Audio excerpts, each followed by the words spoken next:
Good afternoon and welcome, everybody. This would be the Jeff Cameron Show right here on 97.9 ESPN Radio. I'm Jeff. That's Tom, and a good day to you, sir and ma'am. Oh, how about that? What a ride. What a joyous moment played out last night as Florida State softball are your national champions. Man, that was something to behold, and they did it in convincing fashion, to say the least. We'll get into it just a moment. Check us out online, ESPNTallahassee.com. That's where you go to listen live via the streaming. It's free always. Don't miss anything. Sometimes you do, and when that happens, you can go get caught up. We'll post all 3 hours, both to iTunes and in our own audio vault upon the conclusion of the show. You can always email us if you like, jcs at 979espnradio.com. Find me on Twitter at jcameronshow, WTSM app for your mobile devices. If you want to watch the show periscoped, also just stay there on Twitter and type in at 979 ESPN Radio. YouTube feed. Hello, YouTubers. Hope you're well out there.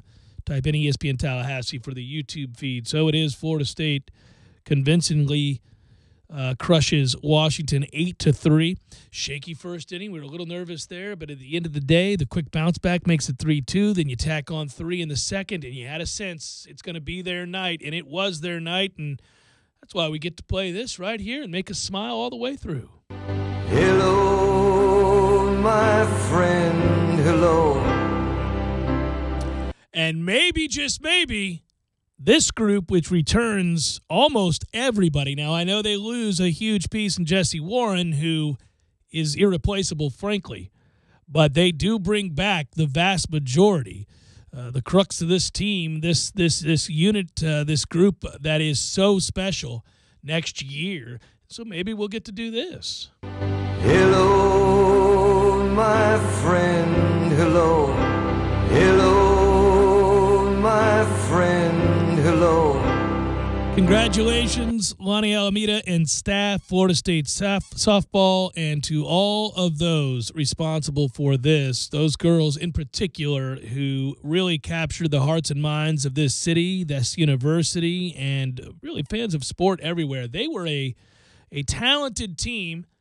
That much is obvious just watching them play, but they were also just so lovable because they played the game with such enthusiasm, such zeal. There was a toughness to boot. It was just the right mixture, and the skill level is really something that I would not have guessed many years ago. When you watched softball, to me, I didn't really enjoy it. That's why for years I never talked about it and didn't bother investing in it. But the sport's changed some. The level of athleticism that you see now is very watchable. I think for the vast majority of people who bothered to tune in, they found a product that was different than maybe they remember it back in the 90s or early 2000s even.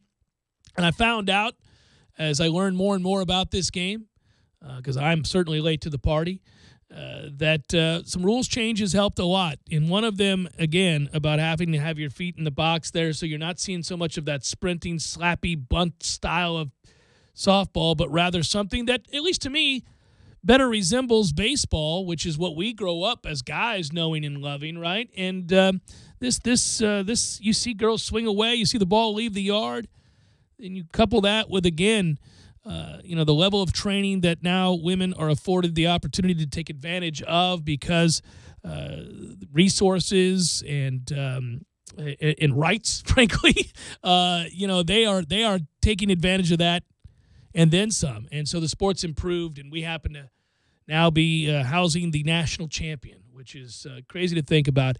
Happy for them. And I was happy for Coach Alameda, who we spoke to the other day.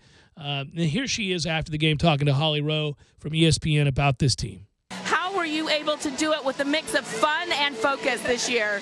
I mean, it's every player that's ever played, ever worn this jersey. This is all for them. I think that so many alumni come and support us. Florida State in general, they support us all the time. And the love that we've gotten, it's just, how can you not be happy and love playing what you're doing? So I'm so proud of that. I'm so proud for the ACC. Just softball and growth, and it's just been an amazing journey.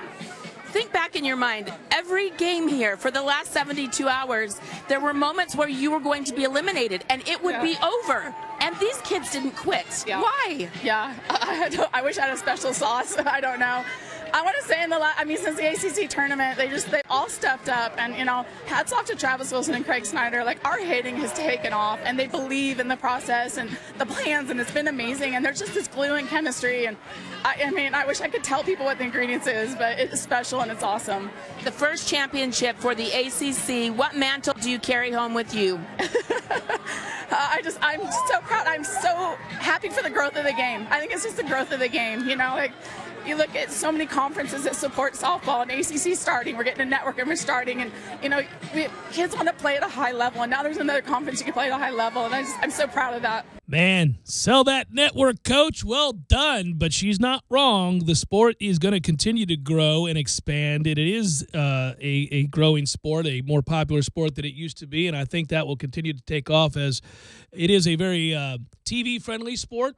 There is inherent drama to it, and again, the skill level and athleticism that we now see from those playing it is at a very high level. And I think it's a sport that guys and women will be watching, or I should say guys now will be kind of gravitating towards. I enjoyed it. It really wasn't just that Florida State was the one doing the winning. It was that it was just a fun product to watch. And I said to you, Tom, off air, I think it's the kind of thing where now, look, I'm not going to sit here and tell you that next year, mid-season, midweek game against some run-of-the-mill program like Jacksonville or something, I'm tuning into women's softball. But I am going to say that when the ACC network launches, obviously the ACC network and the ACC as a whole has to be elated because you need content. You need things to put on that station that will be 24 hours a day. And it has helped the SEC network and the Pac-12 network to have a level of play in softball that they can put on and appeal to people. Those conferences have championships in softball, Pac-12 in particular. Now the ACC joins the fray, and they'll have a product that they can put on there that's entertaining, that features a high level of athleticism and intensity, and draw more eyes to sets. There's no doubt the ACC was a winner across the board last night with Florida State taking home this championship. The network in particular has to be absolutely elated. No, I'm not watching mid-level softball next year all of a sudden, but you tell me there's a battle between two top 20 teams on a random night where maybe I'm not as interested in some other things, yeah, my eyes have been open. I'll watch. I'll tune in. And I'll tell you this much. I am inclined now to maybe head over there to the facility and sit down and watch this team play in a rivalry game against Florida or something like that. Yeah, I've come that far. I think and they don't need me, but I'm not saying it selfishly. I'm just letting you know. I think the sport is something that now is going to continue to grow in that way. Yeah, they don't need you or me to get that done, and they could say, well, great, good, congratulations, yeah, welcome to the party. Right. But at the same time, it's indicative of the sport itself. Silence was deafening this weekend when it came to responses, tweets, texts, whatever.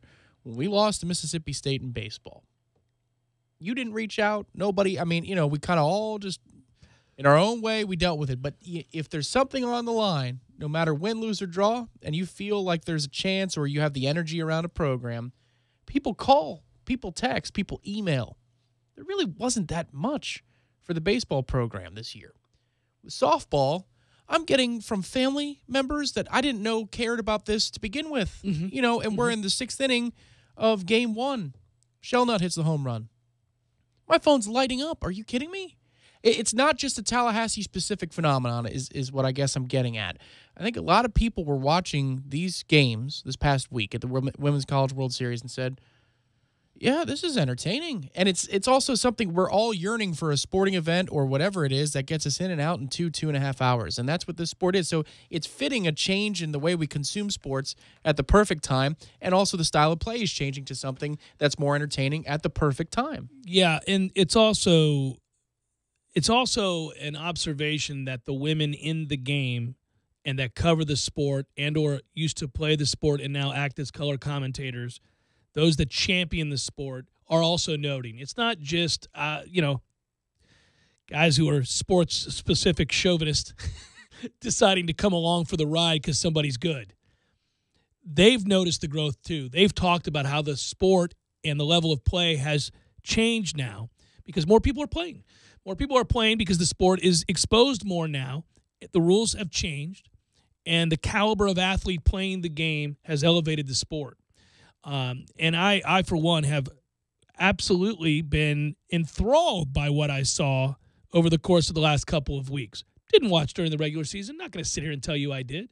I had no real familiarity with that program. I knew who the head coach was in Lonnie Alameda. We run in circles where we cover Florida State athletics. You are going to hear people make reference to coaches at that university.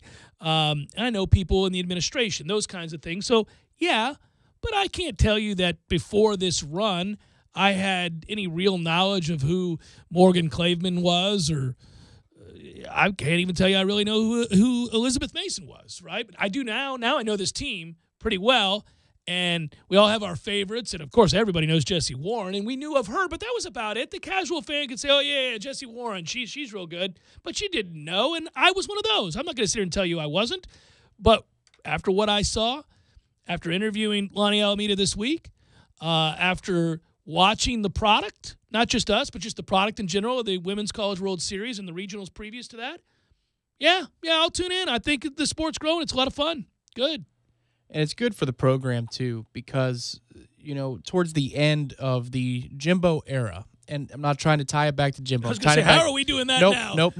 I'm tying it back to fan interest and malaise and apathy. Yeah. You can always feel that. There was a lot of apathy in being a Knoll, but something happened this spring into, the early summer months. Change does that, right?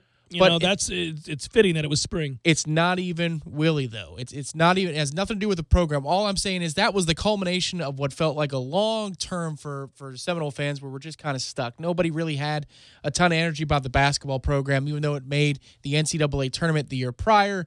They disappointed they lost to Xavier. I'm just talking about fans' mentality. I'm not talking about necessarily you or me. But we were appreciative that we got back to the tournament, but there was something left on the table. Baseball program has the same fundamental argument every year about where is the course of the program headed in the future. So that's kind of annoying. And then the football program, you lose 6 games after losing 3-3. So good God, what the hell's going on here? Now into the spring we go. The new coach happens, yes, but the basketball program has an Elite Eight run. The women's basketball program has always been kicking ass. Then you look at the tennis programs, the beach volleyball, both golf teams, this happening. I mean, for me, I feel like I'm rediscovering what it means to be a Knoll again through all of these other sports that I'm just so thankful to be able to catch and watch and participate in. That we largely consider to be fringe sports for the average sports guy or gal, right? The big three, we always know about the big three. You're right, there has been with the beach volleyball team getting to the national championship as well. There's been a lot of that. I don't disagree. It's a very successful athletic department, and that helps, I think, in times where the big three, let's say, aren't succeeding, to have something to fall back on, to see the F and the S, to see the garnet and the gold succeed. Yes, your pride wells up. All of that is true. But I also think that very specific to this team, anyhow, was the style of play and their love for one another. I think that people gravitated towards this team because of the sheer joy they had playing the game. And I mentioned yesterday's show, my son wanting to watch the softball, saying, hey, Dad, put that back on. Last night, my wife made a casual observation, too. She's walking by, and I had it on, and she was like, are we winning? And she was doing some other stuff, and I can't remember what happened, but somebody made a great play, and she goes, man, they're having fun. And I said, exactly, because we had just got done talking about it yesterday, right, that shines through. You can see that. And Lonnie Alameda's enthusiasm when talking about this team, it's evident. And, she got a good team. She just won a national championship, and you're going to be elated. But I think there's joy in her heart because those girls, I'm sure, really made it for an incredibly fun ride and year as a coach because they love the game and they love each other and they play that way. And it shows over and over again. Not every team has that. There are teams that win that aren't all that likable. Yep. There are teams that dominate. There are teams that don't have that special something. That's why coaches use the phrase that every team has a one-year shelf life. Even when you get a lot of people back, sometimes the chemistry isn't as good or you don't have it. We 2013, 2014 football. We saw that, right? Something changed. Something happened once they won. It'll be interesting to see if they can carry that over without a Jessie Warren. You know, I mean, you're right. It could be that Megan King ends up being the one that leads the way. She comes back next year, obviously, and what a performance from her. So many great performances up and down this roster. The statistics are mind-blowing, but they get the majority of these girls back next year. But you never know because, again, every team is different and has a one-year shelf life. This team was not only talented and skilled and obviously incredibly successful, they had that special something, that intangible, and it was it seemed palpable watching them play. Well, and to say, I know you're not saying this, but, if you describe somebody as happy-go-lucky, that almost is at the expense of being determined. They were determined, too. Oh, right. No, it was a perfect mix of all the things we want to see in our teams.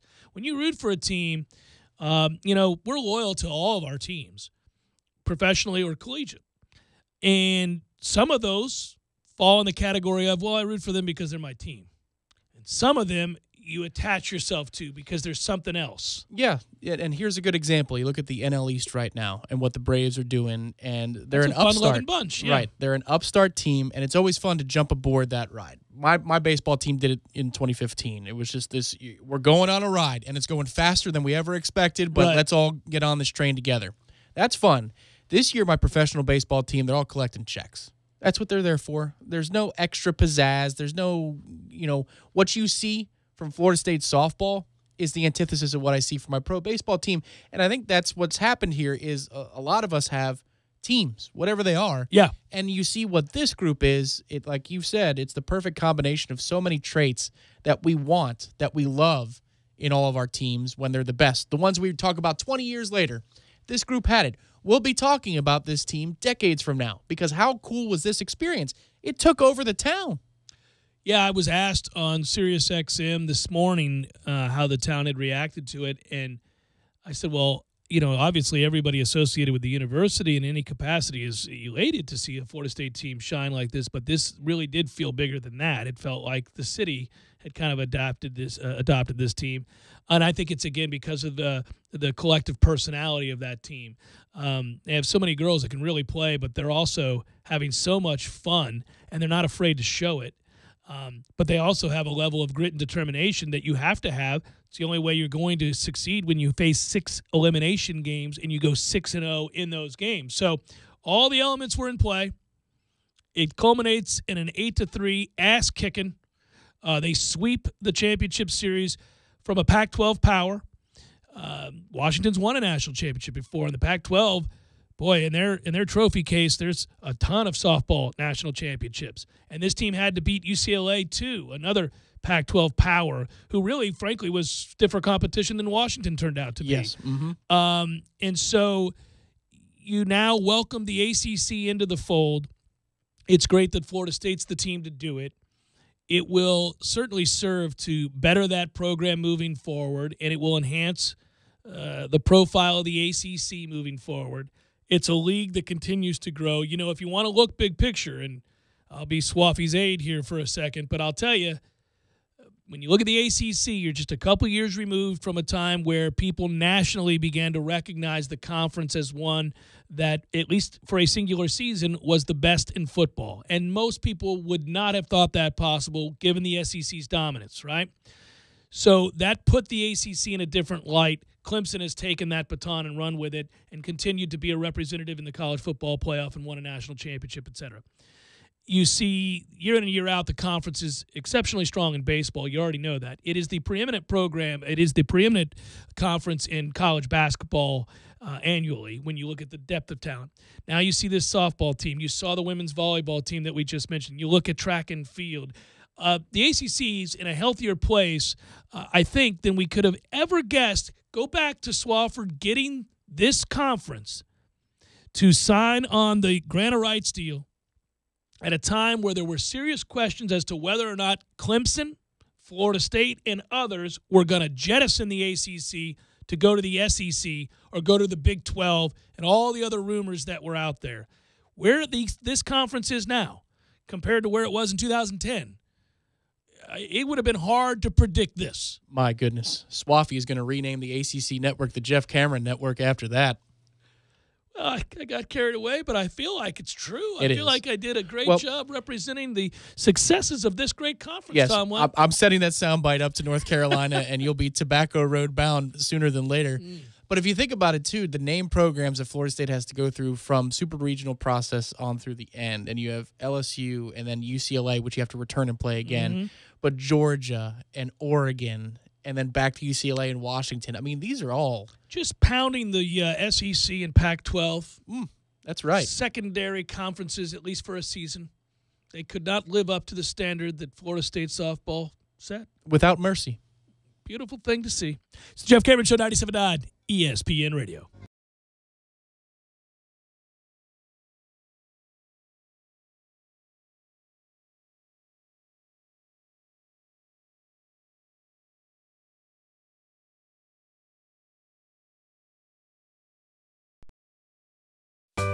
Sorry, boys, I did not have time to pack. We got this. It's right here, guys. We got this. I thought I could handle it. We got this. Moving doesn't have to be a hassle. Call us first at 2 Men on a Truck. No matter the move, home or business, we'll make it a smooth one. I forgot something. We got this. Landowners, your Mahindra dealer is ready to help you save during Mahindra's Red Tag Sale.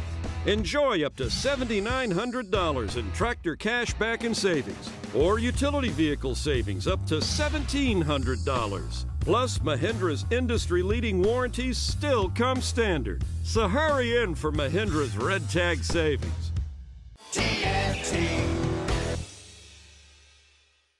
When you're in need of auto repairs, look no further than Nice Tire and Auto Service. Nice has been in business for 16 years with long-term, knowledgeable sales associates. They have the latest wheel balancing machine in the industry. And for passenger vehicles, they service AC, brakes, suspension, tune-ups, and much more. Never sit through a long wait. Nice Tire and Auto has 10 service bays to get you back on the road quickly. If you have tire problems, check out their large inventory with various Goodyear and Michelin tires. Nice Tire and Auto Service, 4792 Blountstown Highway, 574-4100.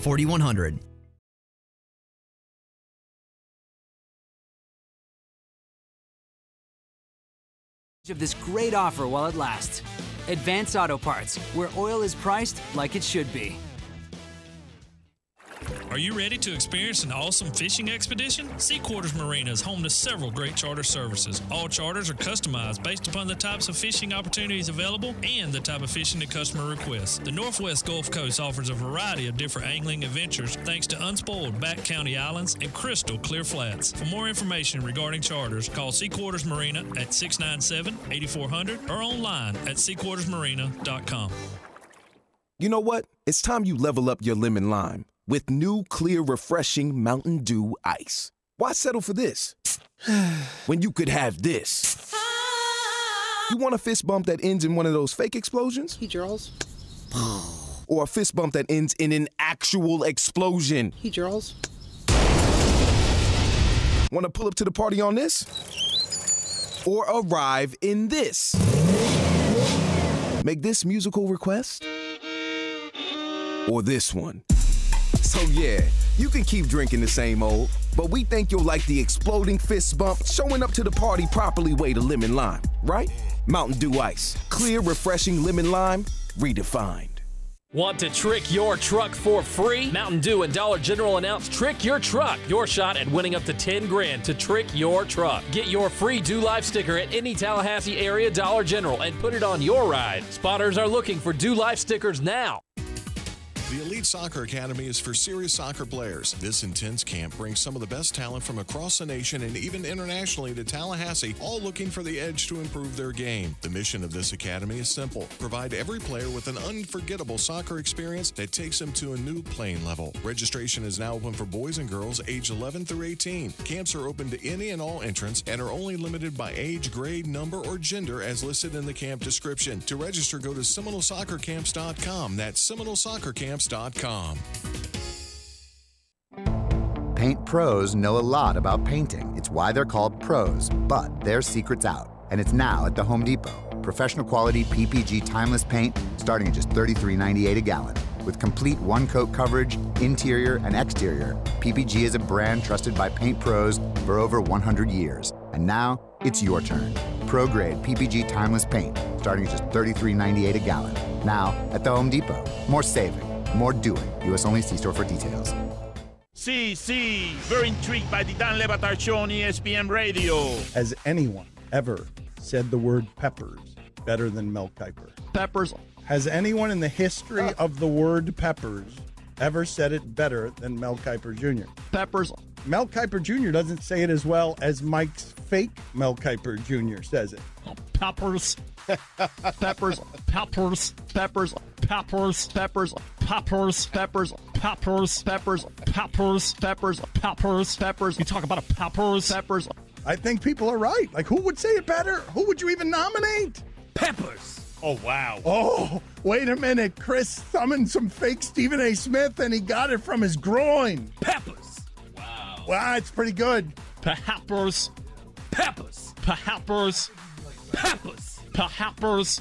Peppers. The Dan Le Batard Show, weekdays at 10 a.m. on 97.9 ESPN Radio. You're listening to The Jeff Cameron Show on 97.9 ESPN Radio.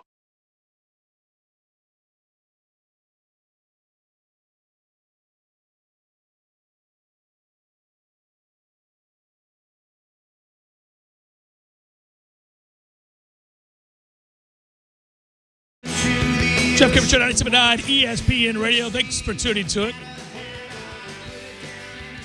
Later in the show, I'm going to post a link to a story out of the UK from the Mirror. Picture of a man with a tree trunk through his shoulder. It's unbelievable. Oh, what? Have you seen this thing? No. This guy crashed a pilot crashed his microlight into a tree, and he was skewered by one of the branches of the tree. He's alive. That's why I'm going to send it. I mean, I'm not... Right, that would be awfully bizarre. Just say, well, yeah, check out this guy. Oh, he's Here's dead. a morbid death penalty. Yeah, no, that's not what I... No, the dude's awake. He's alert. He's sitting there. There's a picture of him in the hospital with a branch through his shoulder. And I'm not talking about a skinny little branch. I'm talking about a Mac Daddy branch. Like, it takes out the entirety of his shoulder and goes through the other side. Oh. It's like, it's unbelievable. But because I have awesome listeners who know I like stuff like this, they send it to me. It comes in my inbox. I get these pictures of dudes who've flown their plane into a freaking forest and gotten impaled by a tree. What was it you showed yesterday before I left? I showed you. It was the track and field event.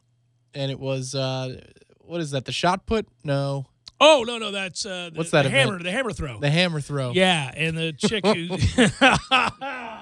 Ooh. Yeah. That's the hammer was ticketed for... a sensitive area. A sensitive area for men. Well, the dude was jotting down notes, not paying attention. He had no idea. No. Bam. That is... No. I remember when that happened. That's a couple of years old, but I revisited it because it makes me laugh. Actually, the girl who shot that on her cell phone, it's a track and field event in Oregon or something, and the girl who shot that on her cell phone, she's a girl after my own heart because she's taking a video of her friend who's getting ready to throw the hammer and compete, and then the girl accidentally releases it too soon, and it's jettisoned towards this coach. Oh. The boys get rocked by the hammer. By the hammer. I mean, I don't know that...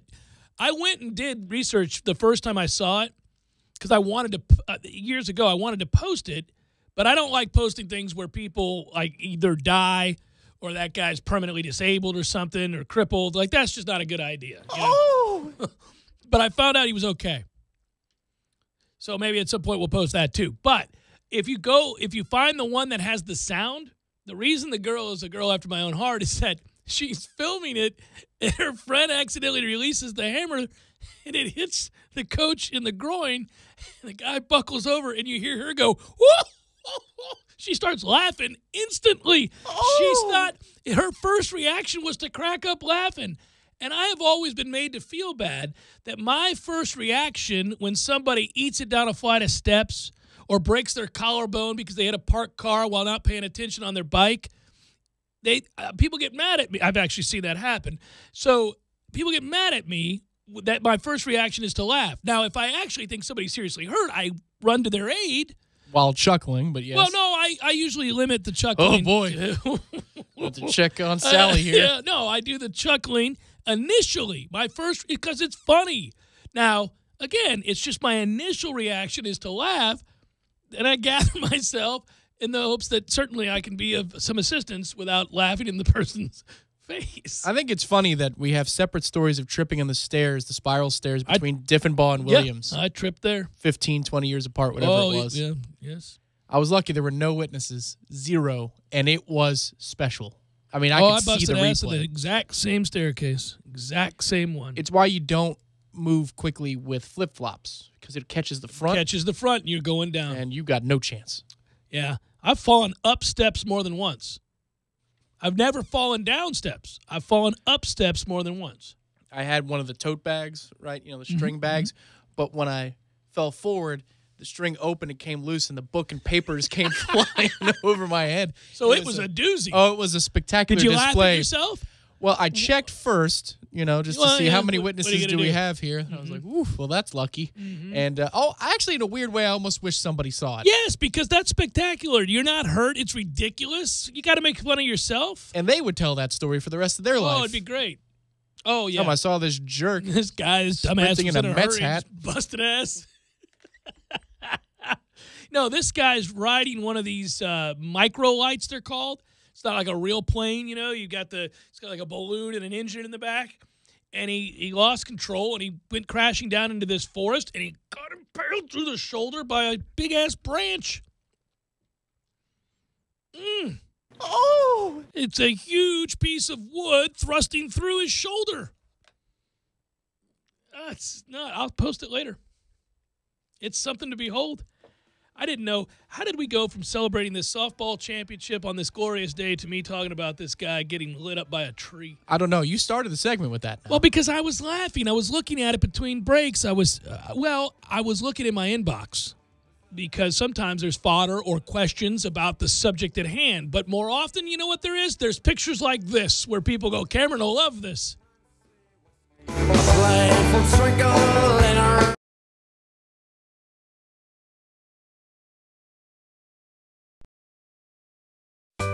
Sorry, boys, I did not have time to pack. We got this. It's right here, guys. We got this. I thought I could handle it. We got this. Moving doesn't have to be a hassle.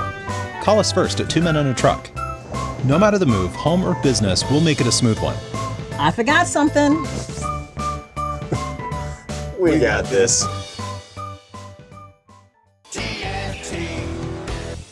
Landowners, your Mahindra dealer is ready to help you save during Mahindra's Red Tag Sale.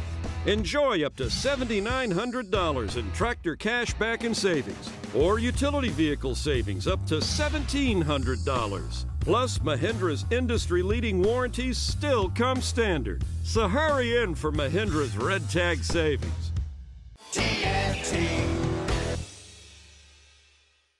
When you're in need of auto repairs, look no further than Nice Tire and Auto Service. Nice has been in business for 16 years with long-term, knowledgeable sales associates. They have the latest wheel balancing machine in the industry. And for passenger vehicles, they service AC, brakes, suspension, tune-ups, and much more. Never sit through a long wait. Nice Tire and Auto has 10 service bays to get you back on the road quickly. If you have tire problems, check out their large inventory with various Goodyear and Michelin tires. Nice Tire and Auto Service, 4792 Bluntstown Highway, 574-4100.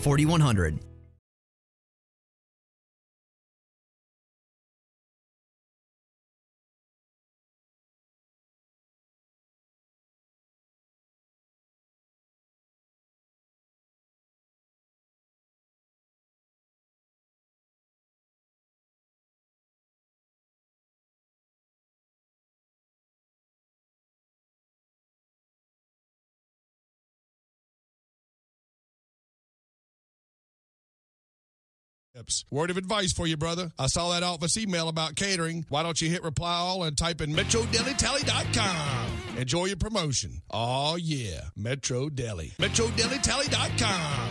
Don't just listen to The Jeff Cameron Show. Watch it live. The Jeff Cameron Show Streamcast. Live weekdays 3 to 6 p.m. Head to ESPNTallahassee.com today to watch live or catch up on demand. The Jeff Cameron Show Streamcast. Brought to you by Nice Tire and Auto, your trusted Goodyear dealer. Nice Tire and Auto, just minutes away from FSU campus. Barry knows cool. He's keeping you comfortable. Barry knows cool. You can put him to the test. Summer temps in Tallahassee can mean extra stress on your AC unit. Let Barano Heating and Air Conditioning help with their Total Comfort Service program. Visit BaranoAC.com for info. You'll also find money-saving rebates, energy-saving tips, online scheduling, and more. Turn to the experts at Carrier and Barano Heating and Air. Call 580-4029. License for CAC 057652. And we're back with another edition of Spring Cleaning. Today, we want to know how you save energy, water, and money during the warmer season. Caller, you're on the air. What do you do to save energy? With the warmer temperature, I know my AC is working overtime, so I make sure to replace my AC filter once a month. Excellent suggestion. Next caller, you're on the air. Well, the City of Tallahassee recommends that I take advantage of their grants and loans to get more installation in my attic. That's really going to keep my cooling costs down. These are some great suggestions. There are lots of ways to save. Caller, you're on the air. I reduce energy for water heating by lowering my water heater temperature and installing low-flow shower heads. We have time for one more caller. What do you have for us? I make sure to use my programmable thermostat to regulate the temperature in my home when I'm away. Thank you, caller. That's all the time we have today. The City of Tallahassee Utilities would like to help you save as much energy as you can and save money while you're at it. Visit talgov.com for more information and start saving energy today. The Greater Tallahassee Chamber of Commerce, who's celebrating their 95th year in business this year, would like to recognize their newest members. Hi, I'm Corey Melton, Vice President of Membership, and I'm proud on behalf of the Chamber to welcome our newest members for the month of May. AR Workshop, Barber's Best Termite and Pest, C. Martin and Associates, Fresenius Kidney Care Central Tallahassee, Glue, Island Wing Company, Mina's Hospitality, Mobile Communications America, Strategic Wealth Group, Tallahassee Teen Challenge, and the Tropical Smoothie Cafe. The Chamber is proud to support over 1,400 local businesses representing over 60,000 employees. For information on how your business can be a part of the Greater Tallahassee Chamber of Commerce, contact Corey Melton at 850-521-3104. Once again, contact Corey Melton at 850-521-3104. Pro-grade carpet cleaning used to take pros. Now, it only takes a trip to the Home Depot for the Hoover Smart Wash Advanced Pet Automatic Carpet Cleaner at a great everyday low price of just $229. With its automatic cleaning technology, you simply push to clean, pull back to dry for deep cleaning that doesn't take deep pockets. The Smart Wash Advanced Pet Carpet Cleaner, just $229, only at the Home Depot. More saving, more doing. U.S. only while supplies last. See store for details, valid through June 19th. Live from the AmeriGas Propane Studios in the capital city of Tallahassee, this is the Jeff Cameron Show on 97.9 ESPN Radio. It's Balls Mick Wednesday. Brought to you by TNT Super Center, 14585 U.S. Highway 19, Thomasville, Georgia. Your one-stop shop for all your outdoor entertainment.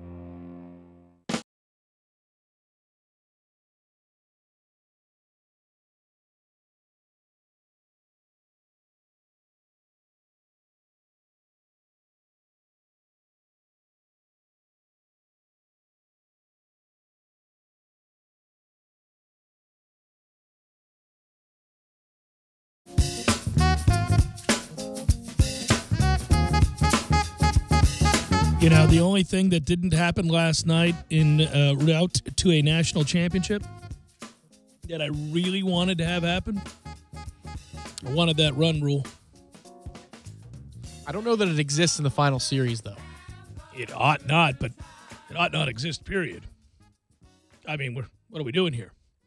Only 7 innings. I'm not worried about people's feelings. You get beat 35-3 because you sucked, and that's what happens. You get beat 35-3. Championship games, too. I'm glad we were stealing and all that kind of stuff. Stay active on the base paths, man. It can change in a heartbeat. Run it up, man. Do they throw at each other in softball? See, I'm new that way. I have to admit, I don't know. I mean, does that happen? Do we take liberties? If you're up on me 10-0 in the fourth and you steal second, am I throwing at your grill? What are we doing here? I don't think so. We got to incorporate that into the sport. It's grown so much.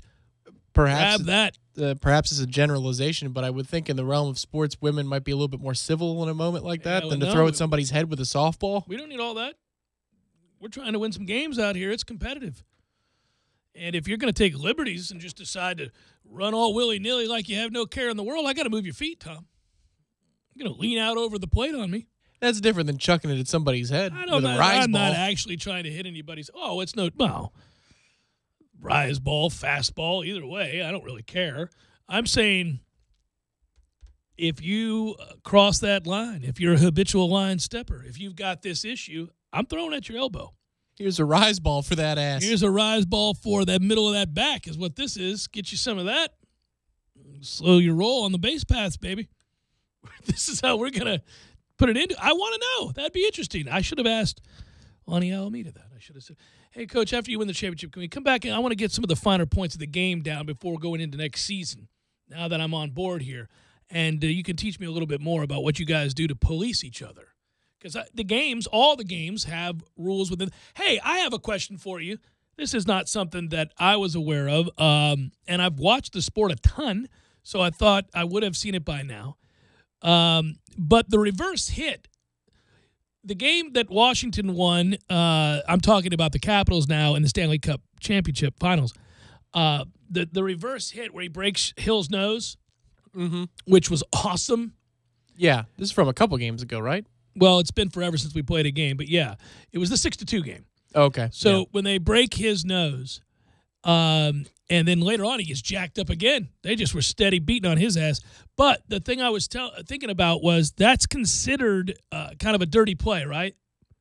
When you track back. You know, when you track back, it depends. Where's the principal point of contact? You know, where's the first point of contact? So he shoulders the guy in the face, and he does it because he knows that he's coming up from behind to hit him, and so he knows it's happening, and he just puts on the brakes and launches into his face. And a couple of people noted that it seemed dirty, but I thought it was beautiful. I thought it was the kind of thing that I would do.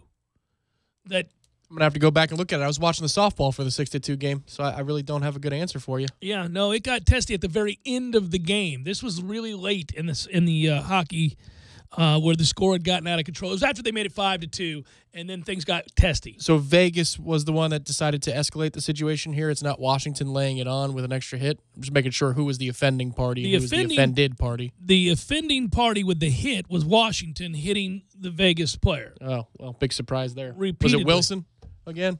No, I don't think it was Wilson who did the hitting, no. But you'll have to see it. Anyhow, what I'm telling you is that it is something. It made me laugh. It was an outstanding thing. By the way, again, I said earlier that if you haven't seen the video of them returning home, the softball team, the national champions, good stuff out there. Up and down Twitter, you can find this. But you'll see Lonnie Alameda in tears as she returns home and talks about the fans showing up at the airport and about the love of that they're receiving for this championship and the people coming out to the airport. It's beautiful. It's really cool. Watch it by yourself. Really? It's really good. She gets choked up. She's trying to talk and she gets choked up. You're like, oh, man, that's awesome. I may be able to procure that if you think that people can make it through without crashing their cars from It's not weeping. that bad. No, she's talking and she's keeping it together. It's just really neat. It's just, well, I did think last night there were so many moments where you're just caught smiling ear to ear, and it's been a while. Been a while that I watched a team, not just a team that I loved or am affiliated with or that I cover and then that I'm happy for, but one that would bring about that kind of joy and smile. I mean, I joked last night when I tweeted out that, you know, that when you see the home run and the father and mother turning and hugging and I mean, I maybe it's because I'm a parent. I got choked up, but in a good way. Like they were happy, misty eyes. Well, and they timed it right. The broadcast couldn't. I mean, that's just luck, but then you have to capitalize on it. And good job in the truck there to make sure that was a moment that we all got to see. And then they go back, obviously, and replay it with the two simulcams, which is, I mean, you see the wonder in a parent's eyes. Oh, it's incredible. Yeah, it was awesome. When I saw that, I was like, okay, well, that's this team brought a lot of that emotion every night you watched. Yeah. They really did. They were a team that you could easily embrace, and they provided these moments. And whether it was a great catch, a huge hit, a defining moment for the game or the inning, an individual play, whatever it was, they had that in addition to all of the skill and the results, obviously. Well, and the game lends itself to it as well because of the long pauses, and you know what I mean? Like baseball does that too. That's the beauty of it. Up close and personal game, so you get to know them, even if it is only in a few weeks that you jumped on board, like I did in Super Regionals. You get to know these young ladies. I mean, really up close and personal. And you know, most outlets, I know War Chant said I are out there for the College World Series, but most outlets don't deep dive on all of these teams. You might get an article here or there in the paper or something like that, but it's hard to really get to know the women's golf team. Unless you you live on Seminoles.com for every video or something along those lines. It's hard to get to know these non-traditional teams. But with softball, that process is so accelerated because of all the camera shots and everything you can see up close and personal between every pitch. You get to know everybody's personality, who's like, you know, the red ass on the team, who's the one that calms everybody down, who's focused, who, you know, is the jokester, all that stuff. And you learn it after about 2 full games. And then it's just an enjoyable ride the rest of the way because you bought into the people. Something this team, I think every coach would want. And I don't know that you can really do anything that would help dictate it. But they handled, you know, they won the national championship, so there were a lot more successes than failures, but they weren't without problems. There were games, well, hell, they got blown out in a game. I mean, there were games where absolutely it didn't go their way, and yet you always saw a resolve and in the face of that adversity, an attitude that you would wish for all your teams to have when facing less than ideal conditions. Nobody likes to go out there and get embarrassed. Nobody likes to go out there and make a critical error in a crucial situation with a lot on the line. But what you hope happens when it does happen is that you don't turtle, you don't go inward, you don't show that it's affected you in a way you know is going to linger moving forward and limit your opportunities. One thing I was blown away by, you mentioned some of the non-traditional sports that have captured the imagination lately. Golf came up.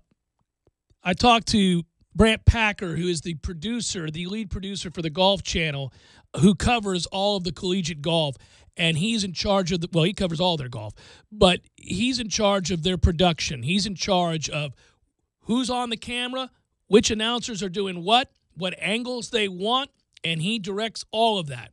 And he said, well, one of the great things about getting to see and what we're doing now with our coverage of college golf is that unlike on the PGA Tour, believe me, I'm bringing it back to softball. Unlike on the PGA Tour, when you watch an event, say the Memorial like we just got done watching, by and large, you're following the leaders.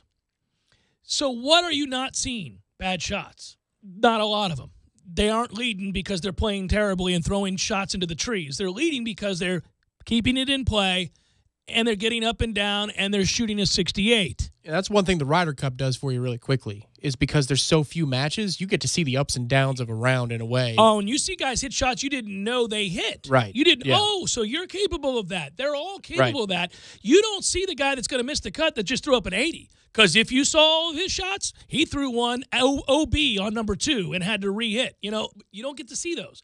So when you cover a college golf, because there are so few people out on the course at that time and the competition match play, in some cases, you see every shot. You see the wayward shot into the trees and how somebody salvages a hole and finds a way to have, or you find a way to get up and down for par or whatever it might be.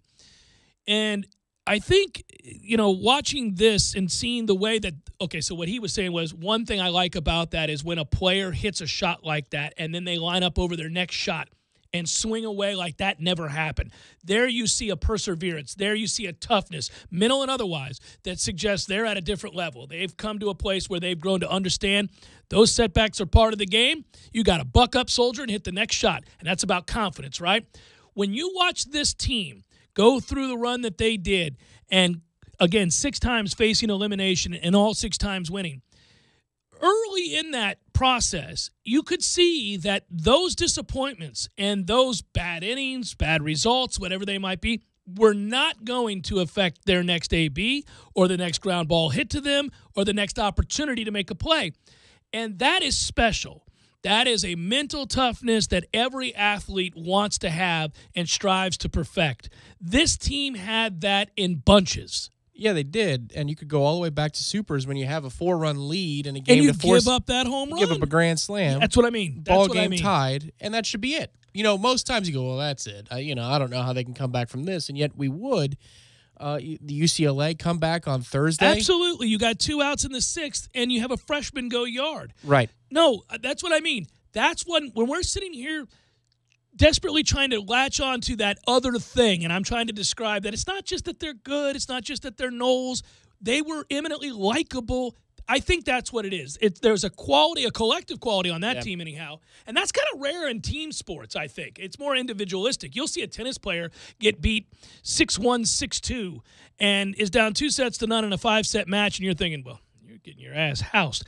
And they'll summon something and win set 3, 7-6, and it's on. Here we go. But they had to find the confidence to win set 3 in the wake of getting blasted for 2 sets. Yeah. And when you see that, Fed's done it a million times, you tend to gravitate towards it because we all wish we had that. We all wish we were capable of that, and we all want to be able to do that as athletes, or whether that's organized or otherwise. Well, to do that and finish the job, though. Right. Because a lot of people can acquit themselves nicely when the chips are down. But there's no no a pressure, level of exhaustion that accompanies that too sometimes. Or there isn't a mental toughness because you can get to a certain place, but where you then, just don't care. Right, where you don't care, but then when you have to care again, then now that's the talk about Tiger right now on the PGA Tour. Right, because on the back 9, when he's gotten in contention, things have gone awry. Whether it's one event it's his driver, the next it's his putting, the next it's long irons. Yes, he's going to have to learn, and once he crosses that threshold, and look out because he's going to win in bunches again. He said as much. He used to. Yeah, he said as much. He's like, I'm just getting acclimated again to being in the thick of it. So now we're down 3-0 last night, whatever, be it the sun or nerves or both. I think it was both.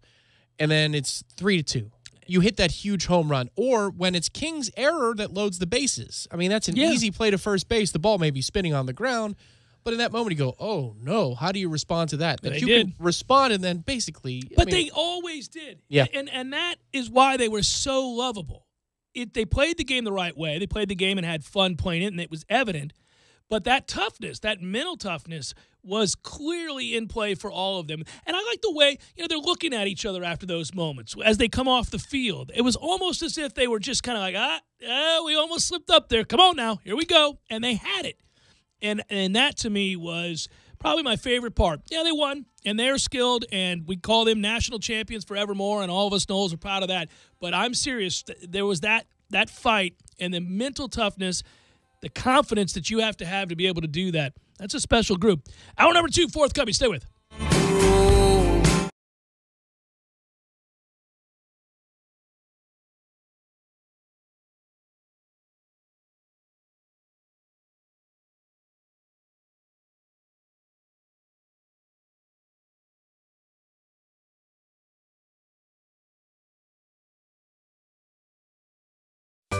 Sorry, boys, I did not have time to pack. We got this.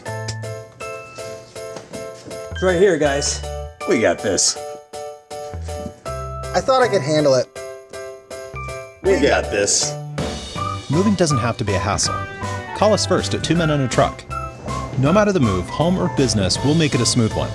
I forgot something. We got this.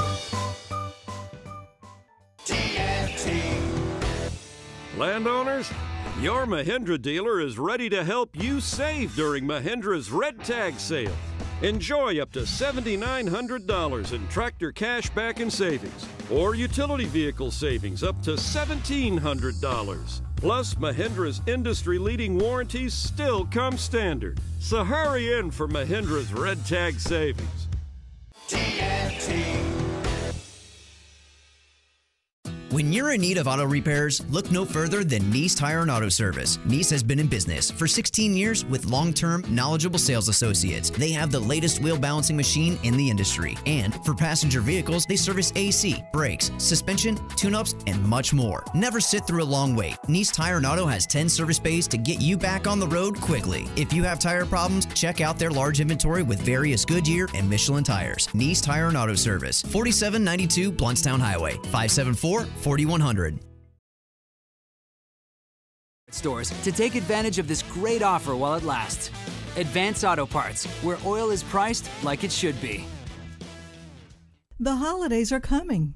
Well, in a few months, and that's why now is the time to shower up with a beautiful custom bath or shower enclosure from Widden Glass. Don't wait for the holiday rush. Widden Glass will take care of you this summer to your complete satisfaction. They've been helping to design and install bath and shower enclosures for Tallahassee homeowners for over 70 years. When you call Widden Glass, you're dealing with real glass people, experienced, reliable professionals. Widden's top-of-the-line bath and shower enclosures provide style and luxury at an affordable price. With the holidays coming, that means family, and that means now is the time to shower up with style. Call today. Widden Glass, the real glass people. 222-5781 or online at widdenglass.com. WHIDDON. Widden, Tallahassee's first family in glass since 1945. 222-5781. I give to you easy laundry service from my friends at Wash Around the Clock. Oh, buddy, this is a game changer. If you're like me, your life is hectic. Between work, school, your kids' sporting events and activities, well, it leaves you precious little time to kick back and take a load off. About the last thing you want to do is hours of laundry, but there it sits, staring at you, taunting. No more. That's right. More watching, less washing. Save hours of valuable time when you sign up not doing laundry with easy laundry service from Wash Around the Clock. Whether it's dry cleaning or just plain laundry, Wash Around the Clock's easy laundry service will pick up and deliver at your home or office. So sign up for free today at easylaundry.net, or you can give them a call, 850-597-9007. Again, sign up today at easylaundry.net. Oh, and by the way, I got you. Use promo code JCS20 and save 20%. That's promo code JCS20. You're saving 20% on your first order. That's easylaundry.net from Wash Around the Clock. And now Jeff and Eddie waste my time instead of recording a commercial.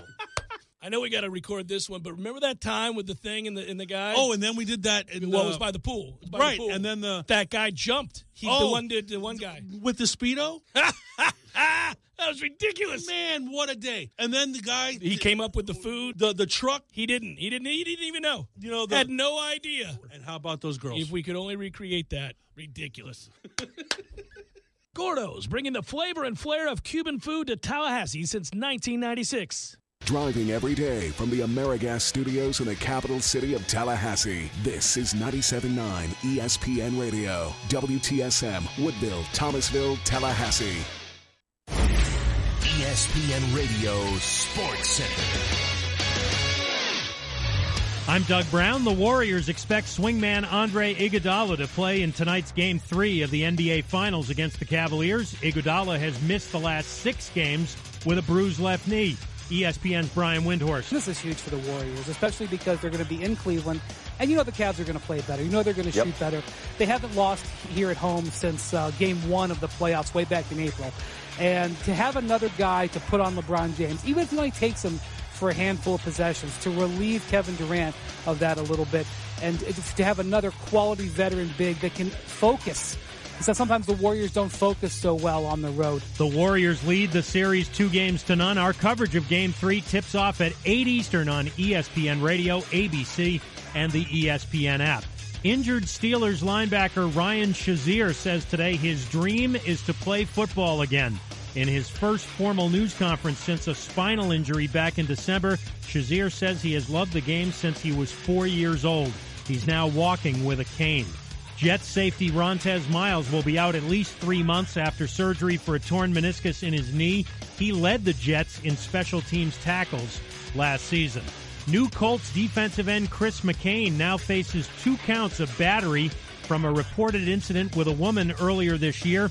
In a series of tweets, McCain denies the allegations. He played for the Chargers last season. PGA Tour golfer Bud Colley was a passenger in a car that crashed Friday night near Muirfield Village Golf Club in Ohio. According to the police report, the car went off the road going airborne and hitting a tree. Colley has broken ribs, a broken leg, and a collapsed lung. Live from the AmeriGas Propane Studios in the capital city of Tallahassee, this is the Jeff Cameron Show on 97.9 ESPN Radio. It's Balls Nick Wednesday. Balls you fire. Brought to you by TNT Supercenter, 14585 U.S. Highway 19, Thomasville, Georgia. Your one-stop shop for all your outdoor entertainment.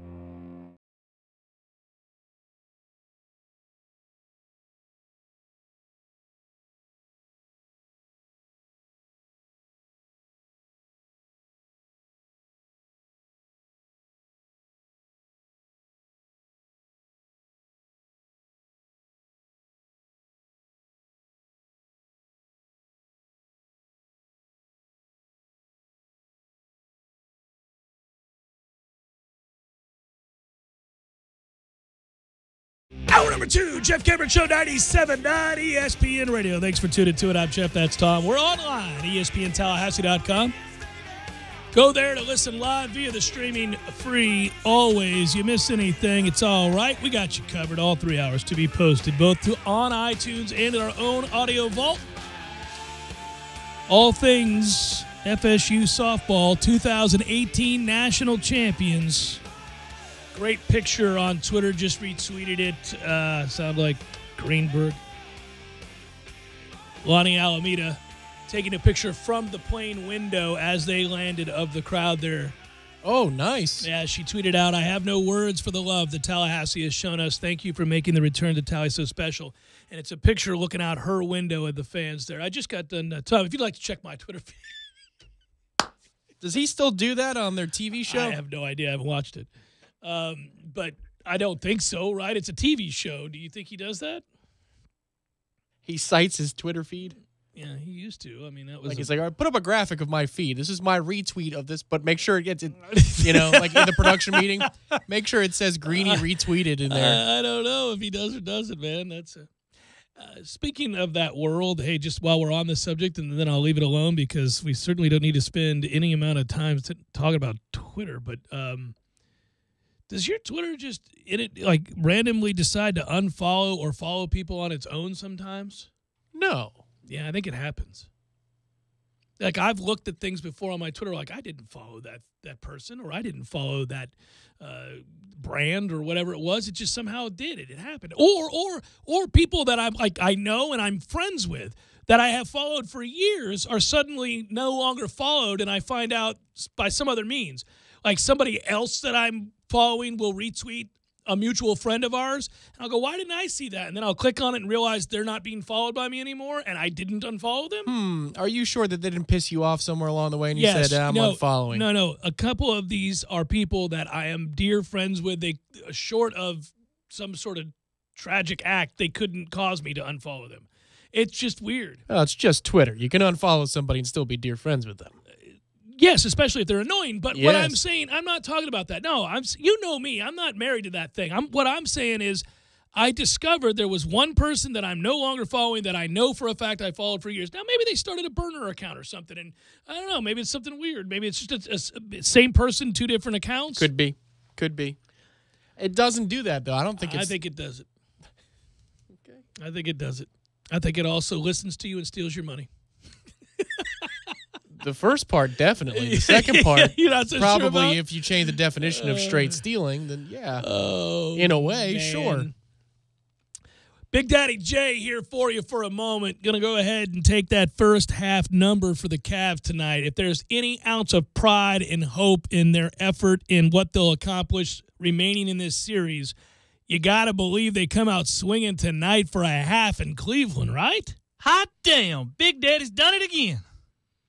Well, I mean, if you were ever going to be inclined to take an option on Cleveland in any way in this series, it would be the first half of tonight's game where you're actually getting points. And I've just got to tell you, if you're getting, well, at least when I took them, I was getting points. I don't know if that's changed. But if you're going to get points in Cleveland at home in Game 3, which is, in essence, a must-win game, you got to take, especially, that's why first half lines are good. Because they may not win the game. Right. How many points did you get? Oh, not much. You just they basically, I think I got a half a point or a point. Okay. But yeah, so a tie wins. Yeah, if they're tied. Now first half I'm getting 4. God, I got to double back. May do it. But anyhow, Cleveland's getting 4 in the first half tonight. Whoa. Come on. 4 points? Big Daddy's here for you. And if you take, do it. It's only hot damn. Big Daddy's done it again. I'm going to help you out here, kids. Take Cleveland +4 tonight for the first half. May not win the game, but give me the 4. They'll fight like hell for a half, right? Maybe. Well, you'll know early on. I mean, they may mail it in and the sweep is on. But I'm counting on 2 things. The competitiveness of LeBron James, being at home, his final year in Cleveland, Golden State's indifference.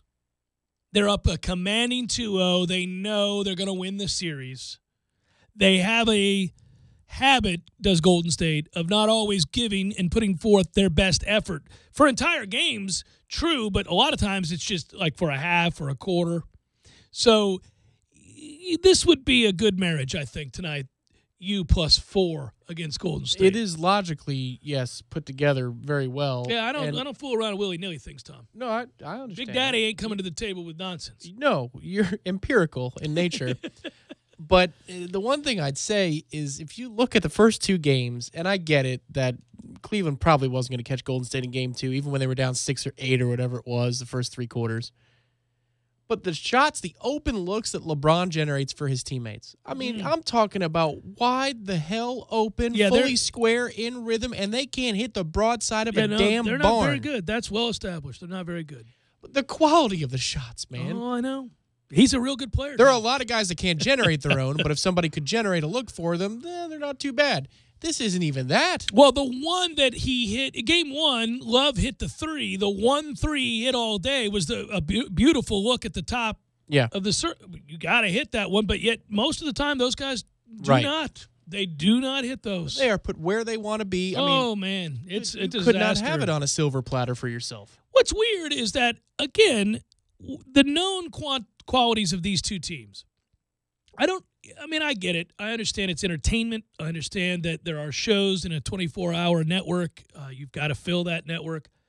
But when you have the talking heads that ESPN does so frequently yelling at the top of their lungs about the inadequacies of the Cleveland Cavaliers, I think, well, yes, that's why Golden State is heavily favored. It's why we all picked Golden State to win. It's why I imagine as a Cleveland fan, it's exhausting to watch LeBron do yeoman's work every night only to be disappointed by his constituents, if you will. I mean, yes, they frequently let him down. Now, what we'll get into the degrees of arguments, we say, well, he acted as his own GM here. But, that said, yeah, you'd expect a professional not to do what J.R. Smith did. That's ridiculous. It's ridiculous. You'd expect guys to knock down open looks at some point. I mean, especially when they're given repeated opportunities. But it's not news. J.R. Smith thought they had the lead. He didn't know that. I hold on, player. We got to watch that again, man. We got to watch this again, man. You weren't supposed to miss that free throw, man. Hey, JR, where you going, man? Where you going, man? Can't die that. What is he doing? Oh, shit. That's smoking. LeBron go whoop that boy. LeBron go whoop his ass, family. All right, that's good. No, it's good. Oh, yeah. I mean, it's ridiculous. That's just a black hole of talking points. It's wonderful. You can't further it. It's Wow, it's the Chris Webber moment of this generation. Well, and at least Chris Webber was in college, and his bench was yelling for him to call timeout. This is worse than that. He's running the other way. Should have finished the play. Drive for two. I just think that, again, it's disingenuous to have people going, no matter what he does, it's just not going to be enough because his teammates are not going to come through in a way that, man, they're playing a team that even if his teammates were far more efficient and consistent on a nightly basis, they still aren't going to beat Golden State. Yeah, we had a clip yesterday in SportsCenter of Stephen A. saying LeBron needs help. Is that breaking freaking news? I mean, that Golden State team won 73 games and added Kevin Durant. How is that? What are we talking about? How is this a revelation that he needs help in this circumstance? We all knew the score.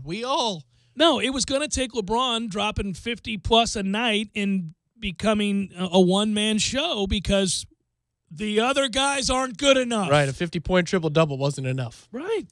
There you go. Right. I mean, so, yeah, man, no news here. That's why Golden State is such a heavy favorite to win and will be again next year.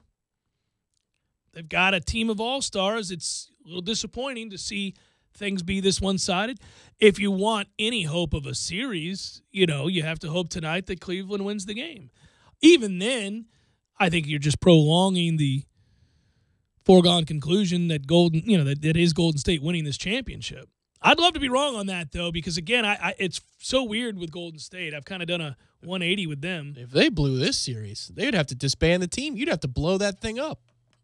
I don't think you would, but I certainly, but you should. Well, you might want to fire Kerr. Out of shame. Well, you would say, Steve, what is it you do here? I've given you 5 all-stars on the floor here. What are we doing? These guys are Hall of Fame players. You got the second best player in the world in Kevin Durant.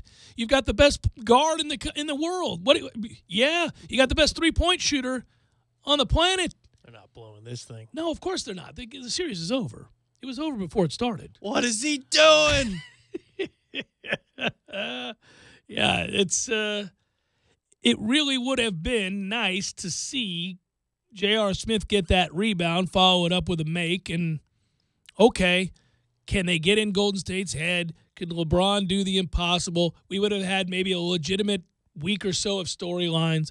I still would have thought Golden State was going to win, but would have been impressive. It might have been impressive. It might have been, well, it would have been impressive, and it might have been impactful. It might have been something, but we don't have that. We don't.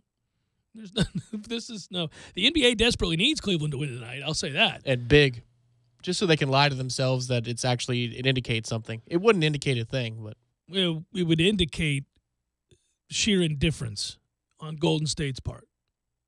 But they are full. I mean, look, I come at it from a degenerates angle. I don't care about these two teams. I already know Golden State's going to win the NBA championship. So I'm looking to make money on this series.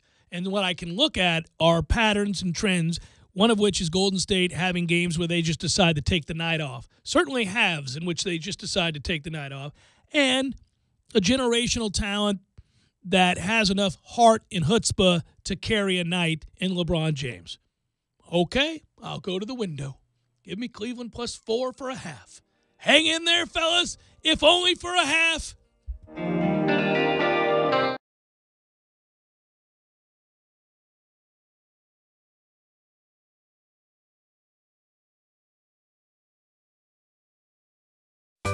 Sorry, boys, I did not have time to pack.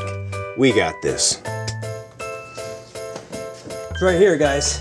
We got this. I thought I could handle it. We got this. Moving doesn't have to be a hassle. Call us first at 2 Men and a Truck. No matter the move, home or business, we'll make it a smooth one. I forgot something. We got this. Landowners, your Mahindra dealer is ready to help you save during Mahindra's Red Tag Sale. Enjoy up to $7,900 in tractor cash back and savings, or utility vehicle savings up to $1,700. Plus, Mahindra's industry-leading warranties still come standard. So hurry in for Mahindra's Red Tag Savings. TNT. When you're in need of auto repairs, look no further than Nice Tire and Auto Service. Nice has been in business for 16 years with long-term, knowledgeable sales associates. They have the latest wheel balancing machine in the industry. And for passenger vehicles, they service AC, brakes, suspension, tune-ups, and much more. Never sit through a long wait. Nice Tire and Auto has 10 service bays to get you back on the road quickly. If you have tire problems, check out their large inventory with various Goodyear and Michelin tires. Nice Tire and Auto Service, 4792 Bluntstown Highway, 574-4100. ACK. Call or click Grainger.com to see for yourself. Grainger, for the ones who get it done. Hi, Chris Kraft for Kraft Nissan. Look around. That's right, you see Nissans everywhere. Tallahassee is officially a Nissan town, a Kraft Nissan town. Why? Because Kraft Nissan has the best pricing, the best selection, and the best buying experience in town. And at Kraft Nissan, you get the best value for your dollar with more standard features, our exclusive and the original lifetime warranty, our easy choice menu that gives you a price and payment in writing, our new For You program that helps people with damaged credit. And now, till the end of the month, 2 years or 20,000 miles of complimentary maintenance with every new car purchase, plus $1,000 over book value for your trade. Best of all, my people are the best in the business. They will greet you with a smile and a handshake, and they will know your time is valuable. My managers are always accessible, and of course, you can always ask for me or my brother Peter. Bottom line, if you need a new or pre-owned car, you need to experience the Kraft difference. Great people, great product, great price, with the best car buying experience in town. Kraft Nissan on Mahan Drive between Academy Sports and Costco. And remember, if you don't see the Kraft tag on your car, you paid too much, way too much. Is your car's AC keeping you cool? With Tallahassee's summer season here to stay, stop in now to any auto and tire super service center and take advantage of their $69 AC recharge special. That's right. Visit any auto and tire super service center and recharge your car's AC for just $69, keeping you and your family cool all summer long. Visit any of their 5 auto and tire super service centers, locally owned and operated for nearly 40 years. Are you ready to experience an awesome fishing expedition? Sea Quarters Marina is home to several great charter services. All charters are customized based upon the types of fishing opportunities available and the type of fishing the customer requests. The Northwest Gulf Coast offers a variety of different angling adventures thanks to unspoiled back county islands and crystal clear flats. For more information regarding charters, call Sea Quarters Marina at 697-8400 or online at seaquartersmarina.com. It's time to get your chop on as our Atlanta Braves continue to roll through the big NL East battles and into the summer. The 3-2 pitch, here it comes, and there it goes. It's fair, it's long, it's in the chop house. Atlanta Braves baseball on 97.9 ESPN Radio is brought to you in part by Fonville, Lewis, Messer, and McConaughey, and by Metro Deli in downtown Tallahassee. Head to espntallahassee.com/Braves. Grainger stands for safety, and they know what safety stands for. S, safety. A, all about safety. F, feeling good about safety. E, extreme safety. T, talking about safety. Y, you guessed it, safety. First aid kits, eye wash stations, fire protection. You name it. For over 90 years, they've been helping to keep facilities safe and people safer. When it comes to safety, Grainger's got your BACK. Call or click Grainger.com to see for yourself. Grainger, for the ones who get it done. From all of us at 97.9 ESPN Radio, congratulations to the Cardiac Kids, the national champion Florida State softball team. Go Noles! You're locked in with the Jeff Cameron Show on 97.9 ESPN Radio.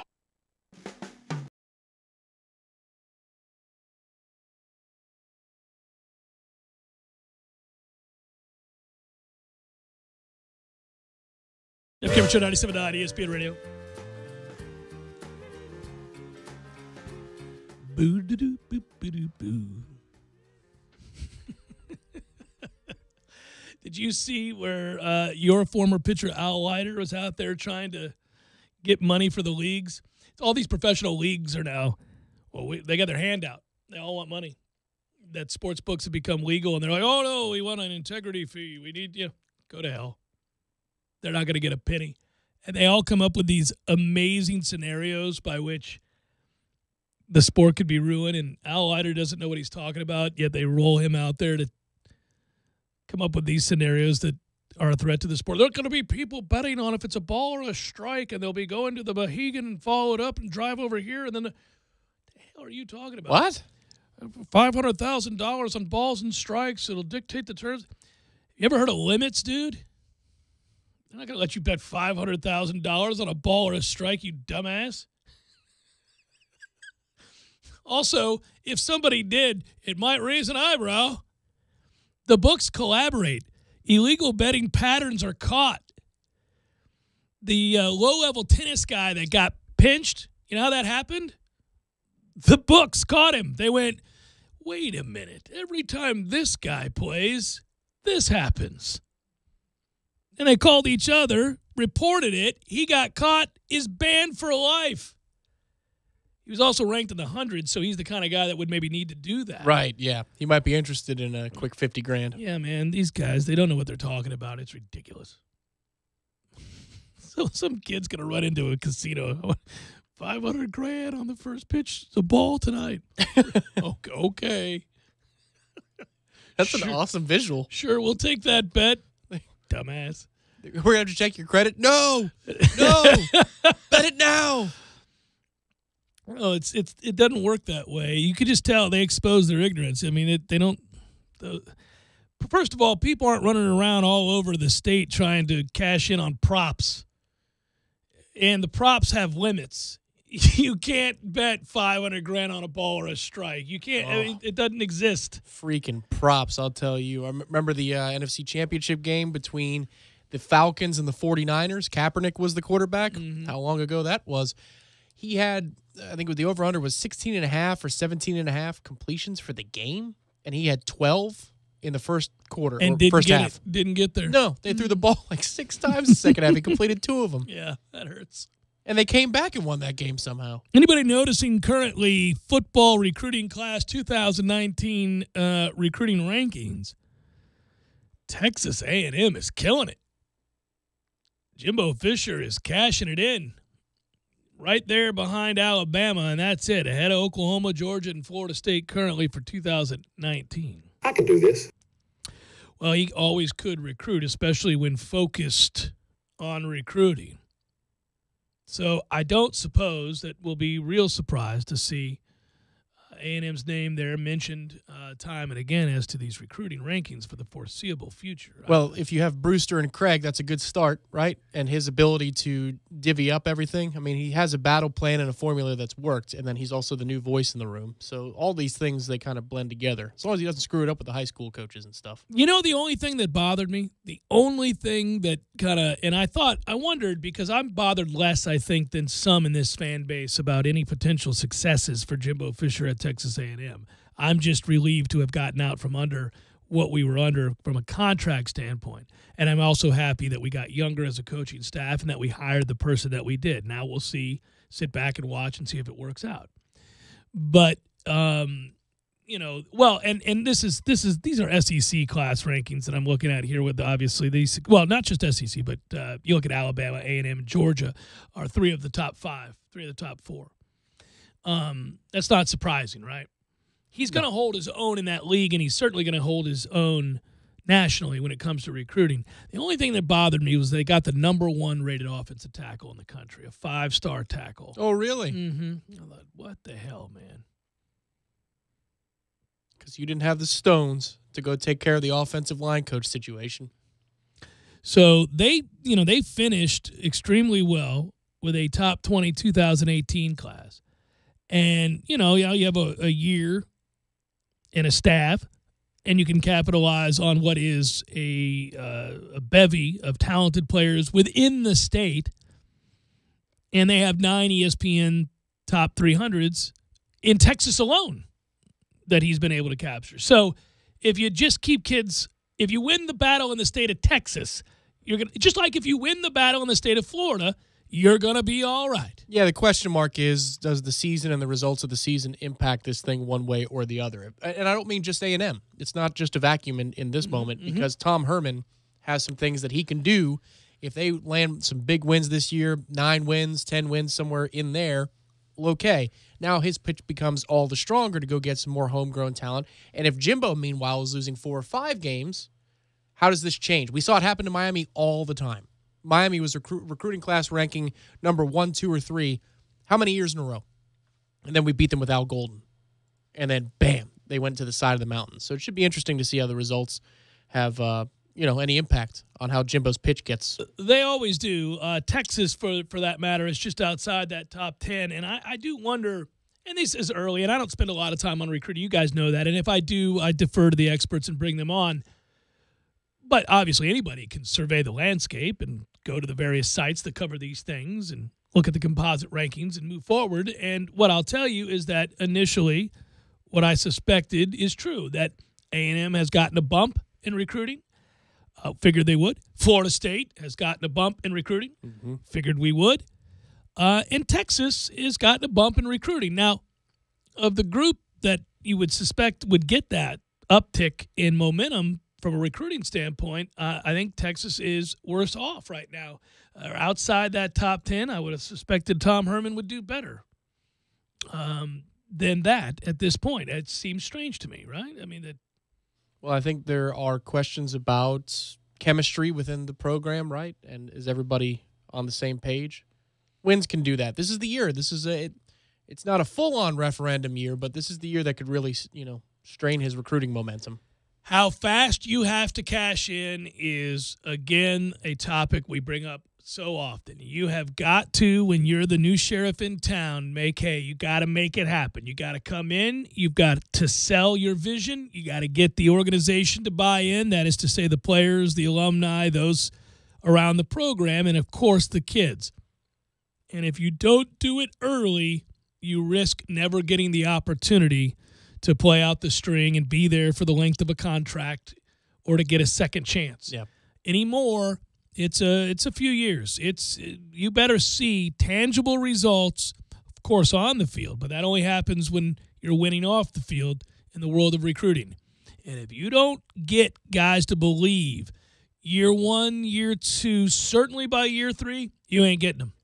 The other ships sail. You're done. Ask McElwain. You could have your marginal successes. You can say, well, we won the East, but everybody knew what they were looking at. You were putting a dress on a pig. It's still a pig. And at that point, it was over with. And you knew it and I knew it. We would talk about it. Florida fans were in denial. And we were like, he ain't going anywhere. This isn't going to work out. They need to extend him pronto. Oh, we were rooting for it, right? And I was rooting for Al Golden to continue to get, extended because it was over. That's why if you're Florida, you need Dan Mullen to come in and do well right now in recruiting. We need Willie Taggart to come in, cash in the momentum right away. On the field results can vary early. Most people will give you a little bit of time there before they grow restless, before they begin to make grand statements about what will or will not happen for you long term. But you can't fail in recruiting. It depends on the mess you're taking over. If you're taking over a team that just went 2-10, they're going to give you a little window there to get the results on the field turned around, but not in recruiting. I mean, you almost instantly have to do something that shows progress in the world of recruiting if you're the new hand, if you're the new guy hired, the big salary guy, the savior. I think we've just seen too many instances where a coach goes somewhere, whether he's got a big name or not, and it doesn't happen. It doesn't take hold. People haven't fully bought in. And you can easily then project that they're not going to reach their, the goal, and they're going to be let go 5-6 years from now, maybe less. You need a big win, though. You need at least a big win on the way to a 9-win season, something along those lines to validate what you have going on. Dabo is good news for us in this way. We've talked about this at length over the last few weeks, that there's a different way to succeed. It's not just the Saban lifeless model where there isn't as much fun being had on the football field, between the plays. So that it's proven to be successful with Dabo is good news for Willie Taggart because our style is closer to that than it is Jimbo's style. But at the same time, a player takes notice if a fun style is yielding results either in getting me paid or getting me a championship.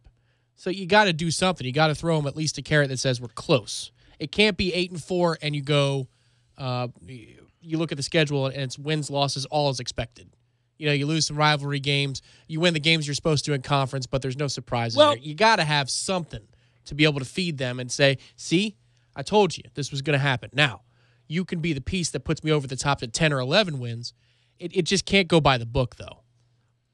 The only thing I'll say to that is, yes, I think you're right. It certainly behooves you to do what you just described. But look at a guy like Harbaugh. We're still waiting, man. Hasn't even sniffed a Big Ten title. Hadn't even won the division. Certainly hasn't won a rivalry game. What, in regards to recruiting, though? I mean, he's not Urban or Saban or Jimbo when he tried, or Dabo, though. They've had good classes, quite good classes, but they're not the juggernaut punching like Urban does. But you were saying they had to have a big win. What I'm saying is you need a big win to continue the momentum. Yeah. Yeah. Well, they have had none. So I'm very curious what big win they're going to get. No, I agree with you. I guess my overriding point was just it's not – you can't simply go 8-4 and win the games you're supposed to and lose the games that are 50-50 or you're not supposed to win this year. There's got to be a little bit of pizzazz to prove to recruits that, hey, listen, my style works. Because Saban's style has worked. Pruitt can pitch that. Smart can pitch that. Jimbo can pitch that. Nick can pitch that. And that's the overriding way to succeed in the game today. Dabo is an exception, but Willie has to do a little bit more. If he was just another Sabanite, he'd say, see, it works everywhere else. Look at all these assistants. Yeah. Now, McElwain was under Saban, too, and it didn't work out at all. Right, but yeah, you can say it. It's a more compelling pitch than trying to do something different. You could say I'm molding it after Nick Saban's model. That's a better pitch. You got to prove that this other way that Dabo's doing it, the outside the box thinking, the inclusiveness, the fun, that this works too. Because fun is all great, but if you're losing 3 and 4 games every year, that it grows tired quickly. Well, and only of that bunch that is, from the coaching tree of Saban, have we seen. Now, obviously, Kirby Smart got Georgia to a national championship game, and they've got to be thrilled with what he's doing there. But he hasn't cashed it in. It's early. We'll see. Jimbo won one. Every one of these other guys are off that tree. It works for Saban and nobody else because of resources and the cachet and tradition and the place that he recruits to. I'm just speaking about pitch. I'm not saying that it's empirically top to bottom true, but it's a more compelling one because it gets you paid and you win football games. Oh, yeah. No, we don't disagree on that. Pruitt can say I won a title with Jimbo, and guess what that model was? The same model I'm running here, which is the same model that Nick was running. I mean, that is good enough, I would think, to at least sway some kids. Fascinating situation. The Tennessee hiring of Pruitt, which was a complete clown show by the time they finally got around to naming him head coach. I mean, that was an embarrassment in the way you seldom see. They you had a guy on a plane who had accepted the job. They had to turn the plane around. That's correct. And then they went after everybody under the sun, including guys that you thought, they want him? I mean, just bizarre time and again. Charlie Weiss? It got weird.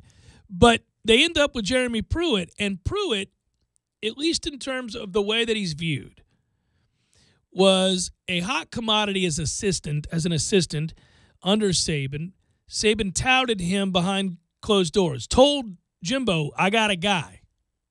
That if you're looking for a coordinator, I think he's ready. He's my defensive backs coach. He's really good. He's probably ready. That said, he's a quirky dude. He is an X's and O's guy, but does he have the personality to carry the day as a head coach? And I don't know that he does. And he's also in a tough place because they want to win and the expectations are somewhat unreasonable at Tennessee.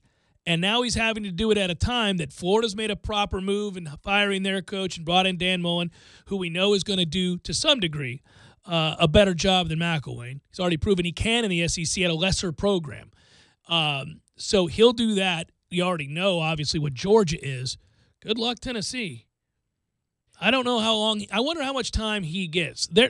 Well, you get more than this year with that schedule. Well, Good it's a Christmas. brutal schedule, and also, at least he's the opposite of Butch Jones, who's talking about champions in life. You're not going to hear that from Jeremy Pruitt. No, hell, he comes in swinging right off the bat, ripping the fans who show up at over 60,000 for a team that's been a game over 500 in the last 20 years. They just got to make sure they beat, Kentucky, South Carolina, and Florida. At least 2 of those 3. South Carolina could be a war, but they ain't beating South Carolina. It goes back to what we were talking about when Willie was hired. You want a different pitch. You want something unique, but you also have to give the kids something to go on. You can't just be – it's just a pitch if there's nothing behind it. Yeah. there has to be empirical evidence that we're moving in the right direction. It's a fun year of college football. I say it every year, but this region is just it's going to be awesome. We are in for a time in college football here in the South. Look, for those of us who grew up here and loved the game and covered college football in the South for any length of time, it's near and dear to our heart. The region is in general because of all the football powers and the amount of talent that's in this state and the surrounding states. So at varying points in our lifetimes, if you're in your 30s or 40s or even 20s, you've watched the Georgias and Floridas and obviously Alabamas and Auburns and LSU and Florida State and Clemson, all Southern teams, and have huge amounts of success. About the only one you really haven't seen in a long time is Miami. Sorry. But so that's true. And actually Miami has won a national championship in the 2000s. Very beginning of the 2000s, but they did. They also got their first Coastal title. Congratulations. And then got hammered by Clemson in a way that showed they didn't belong. But so what I'll say is that we've already thought this area to be superior. But we also remember when all of those schools, or many of them, simultaneously operated at peak efficiency. And, man, that makes for intense times on and off the field between fan bases, coaches, teams on and off the field. It is awesome. And we're entering into that again with Miami, Florida State, Georgia, Alabama, Auburn. Clemson. Well, yeah. Right, and then, out west, if you want to call it out west, it's really not. But, I mean, you think about the battles that Jimbo's going through with Lincoln Riley and Tom Herman. Well, and then just Jimbo in the SEC West now, adds a little extra life because LSU had begun to fade some, right. And A&M rises up to join Auburn, trying to take down Alabama. Of course, everybody's chasing Alabama, but, it's a good time. If Saban ever retired, then it would really be on. This would be complete chaos. I need you to retire, Nick. Get the hell up out of here.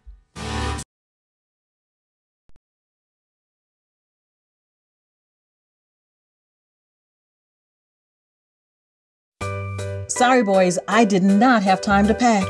We got this. It's right here, guys. We got this. I thought I could handle it. We got this. Moving doesn't have to be a hassle. Call us first at 2 Men and a Truck. No matter the move, home or business, we'll make it.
Our shopping center on Appalachian Parkway. Give them a call today at 850-219-3535. That's Games for Less.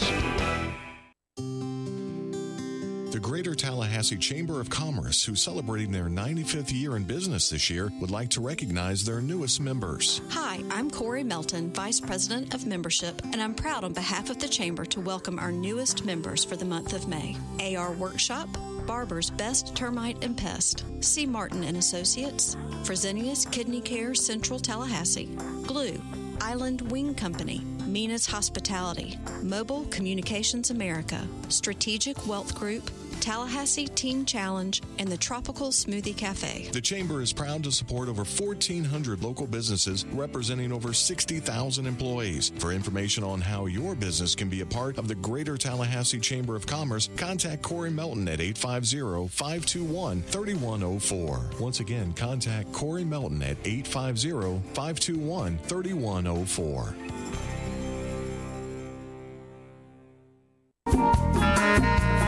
And we're back with another edition of Spring Cleaning. Today, we want to know how you save energy, water, and money during a warmer season. Caller, you're on the air. What do you do to save energy? With the warmer temperature, I know my AC is working overtime, so I make sure to replace my AC filter once a month. Excellent suggestion.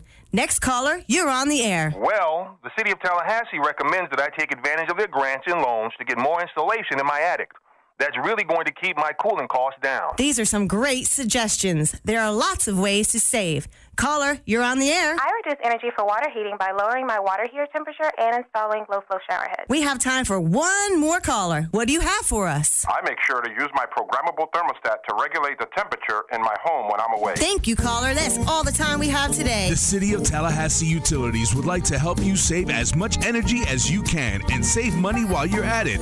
Visit talgov.com for more information and start saving energy today.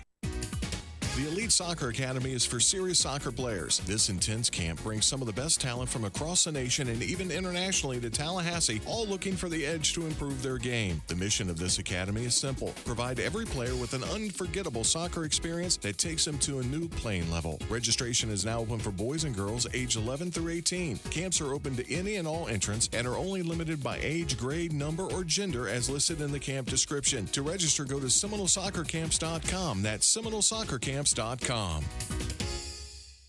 The holidays are coming.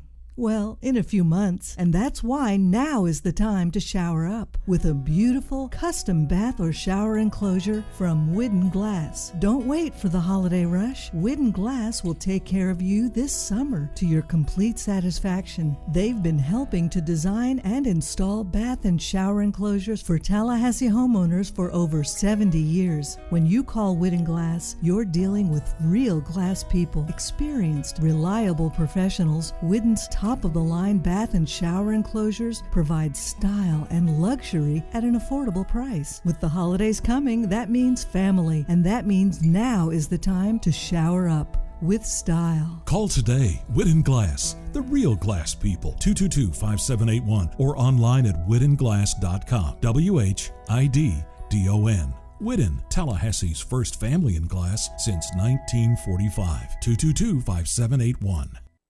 Get your weekend started right here on 97.9 ESPN Radio. Saturdays at 6 a.m. with Fishing Florida Radio. Listen to the three amigos, Boudreaux, Steve Chapman, and Captain Mike Ortega as they catch you up to speed on what's new and biting in the North Florida region. Big-time guests, celebrities, interviews, and 3 hours of the fishing info you need. Fishing Florida Radio is brought to you by Sea Quarters Marina off Highway 98 in Carabel. Sea Quarters Marina, your full-service marina. And presented by Hobbit American Grill and Mike's Marine Supply. Live from the AmeriGas Propane Studios in the capital city of Tallahassee, this is the Jeff Cameron Show on 97.9 ESPN Radio. It's Balls Nick Wednesday. Brought to you by TNT Supercenter, 14585 U.S. Highway 19, Thomasville, Georgia. Your one-stop shop for all your outdoor entertainment.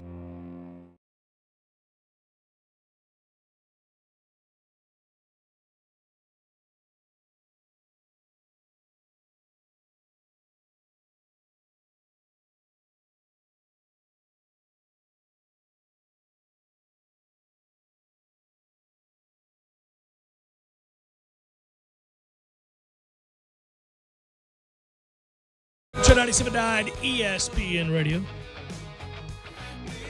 Man, I don't know what to do when I'm going home tonight not watching softball.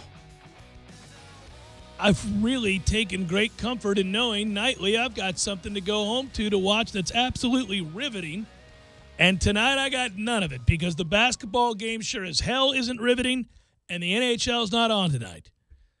I'm going to have to read, Tom. I was just thinking, tonight's a night to read or do a chore or two. It'd be much better if it were pouring down rain. There's nothing, or cold. Give me some freezing cold. Get you a little bit of scotch, a little dram and begin a new book, I'm in with you. But it's 105, so you can't do that. And there's no rain in the forecast. I just pulled it up. I'm glad there's no rain in the forecast, in truth. But I'm just saying that usually these are things that are help and serve as kickstarters. The old thermometer says it's 77 degrees outside. Do you believe that? I don't. I know it's not. So that's asinine. It's also not blazing. We've been very lucky the last 48 hours. But it's not the kind of, hey, I want to sit outside and read a book weather that would suggest. I'll tell you that. Unless you feel like sweating. Yeah. Oh, this humidity is perfect for sitting outside and reading while being badgered by mosquitoes. This is awesome. No, it's not awesome at all. I think I'm obsessed with what Michigan's going to do this year. I bring it up every time we bring up college football. I thought about it during the break. I'm like, man, people must be tired of me talking about freaking Michigan. They're somewhat obsolete. What do you put their over-under at? Like, what to you is laugh-worthy? What to you is, oh, okay, you got it together worthy? Well, they got a quarterback now in Shea Patterson, right? I mean, let's see if the transfer saves the day. Oftentimes, as we well know here at Florida State, the quarterback transfer isn't the answer. Can certainly go a long way, but it's not always the be-all, end-all, so we'll see. So if they lose 4 games, it's laughingstock season. Listen, I have not put them yet under the same tent that I annually put those in the tent of suspicion, like UCLA, Texas A&M. I don't know. For many years, Wisconsin was included on that list. I leave them off of it now because they've, at times, etched out the kind of season that gets you a seat at a better table. And the lovable saltine cracker hold the salt that is Paul Christ. Yeah, but ever since with the turnover chain my ass line. Well, I was going to say, ever since that, he's moved into a new category as well. We're like, all right, there's life in there. Turnover chain my bleeping ass, too, as I believe. Well, it was awesome. What he said. And super slow-mo, they showed it twice. There you go, Paul Christ. More of that. Just do it at a press conference, and you'll wake people up. I think it's an intriguing year for Miami. I do. I don't know that, you listen to, we're under 90 days, man. It's now, we're entering into, it's time to get it on. You're starting to do the reading. You're looking closely. We all are. And I'll just say this. If you look at the early projections, whether it's a casino, sports book, whatever you're looking at, or the magazines that begin to trickle out now, the expectations for Miami are awfully lofty for a program that I don't think has a quarterback. So that's a really good defense, no question. Love the personnel on that side of the ball. They had a 10-win season last year. They captured the imagination of the country with the stretch of games that they began their season with, victory after victory after victory, turnovers, all that stuff. But they lost the last 4 games they played, the last 3 in the regular season, then they lost in the – or was it the last 3 total? I think it's 3. 3, sorry. Yeah. I'm used to the losing streak being 4. But they lost 3 in a row, including getting worked in the bowl game against Wisconsin. So – and a big part of – and they should have lost to Virginia. A big part of that – and Georgia Tech and us. Well, yeah. There's some smoke and mirrors going on there. That's a season – you can't deny them their return to prominence, but – if you look and diagnose that season carefully, that's very close to a 5-loss season. They weren't a dominant team. No, they had a dominant stretch of 2 weeks when it was Notre Dame, Virginia Tech. Yeah. It was, whoa, what are they? They believe now was the talking point. They also created a ton of turnovers in that. Yeah. Mm-hmm. That was impressive. That is objectively impressive. But beyond that, it's like, all right. That's not so bad, but I'm not writing home about it saying, well, Miami is back.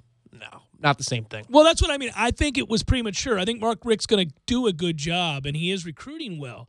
But they have some offensive line questions, and they've, again, I mean, unless N'Kosi Perry is going to win that job over Malik Rozier. He's the key. I mean, you're rolling into the season with Rozier as your guy, then fine. I'm not worried about you.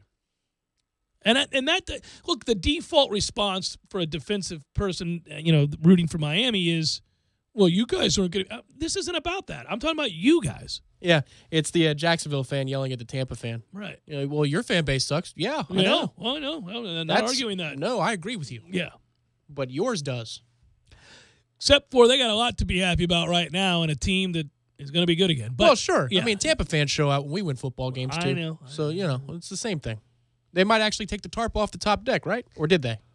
Well, all I know is, again, the default shouldn't be when your fan base is insulted. Well, so does yours. No, I'm talking about your fan base.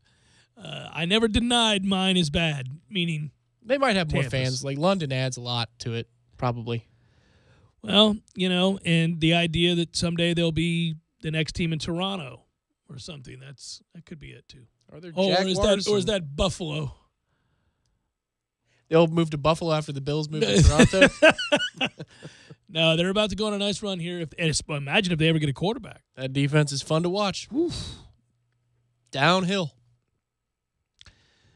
The expectations, realistic or otherwise, all center around, for our team, the Virginia Tech game. You win that game, and the expectations will grow in a way that won't be a fair representation, I don't think, of what's possible, but who knows? If you win that game, it is I'm not doing this by Vegas or FPI or anything, but there's a 90% probability if you win that game that you have one loss maximum facing Clemson. Maximum, here. Because you have 3 games that are losable after that game before you face Clemson here. Only 3. At Syracuse, at Louisville, and at Miami. You're not losing to Samford like the baseball team. You're not losing to Northern Illinois. And you're not losing to Wake, sorry. Especially not losing to Wake coming off of a bye. Well, and you're not. Syracuse off of a Samford game, right? And then, or is that UNI? No, it's after Samford. Yeah, okay. But the Syracuse and it's a game nooner. could be interesting. It's a noon kick, and we'll be prepared for that system in a way we've never been. True. And there is something to be said for knowing that the defense faces a similar kind of offense week in and week out in practice that they'll be seeing in Syracuse, as you just noted, but so many other teams that have adapted and adopted that philosophy in college football. I do think that hindered this defense, having never seen that. In fact, having seen quite the opposite of that week in and week out for a number of years. The funny thing is, dare to dream for just a moment, and I know it's ridiculous and I don't believe it, but I'm just putting the scenario. If you were to get to the Clemson game with one loss and then you beat Clemson, right, but you have an ACC loss, the rest of the year is about hold on. Just hold like Braveheart, because the schedule is so brutal that at you could NC State, at Notre Dame, home to a good Boston College team, home to Florida. In a way, the Boston College and NC State games are much more important because now you've got the tiebreaker over Clemson, but if you have a second ACC loss, then because you lose to NC State or Boston College, you could lose the crown and the right to play for the title. So I'm not thinking that this is actually going to take place, but if it did, the way that schedule is after Clemson, you'd be on pins and needles for the rest of the season going, oh, please, no, don't blow this. It's funny, too, because in a vacuum, any one of these games, when you say it aloud, you go, oh, well, we can win that game. But when you say them in succession out loud, you really are reminded as to why it is Florida State is considered to have one of the best, not one of the most difficult schedules in the country, bar none. It's not even close. It's a top 5 schedule difficulty ranking, no matter how you look at it. And it's saying that out loud. Again, going through those games, especially that second half. When you get into October, you go, ooh, okay, let's buckle up. Is it buckle up or is it, over? I don't think it'll be over. I think I can safely say here it'll be buckle up. Now, it may not be buckle up, hey, we're trying to win the ACC title, but it'll be like, can we get to 10 wins year one? Street fight week after week kind of thing. Right, here we go. I know this. The team we just watched win a national championship last night, and the style of play and the fun they had seems to be the same philosophy that Willie's trying to establish here. And if they can mirror it in any way, this is going to be a lot of fun, a joyous ride to go through. I'll talk about that national championship team momentarily. Go back, Jeff Cameron Show.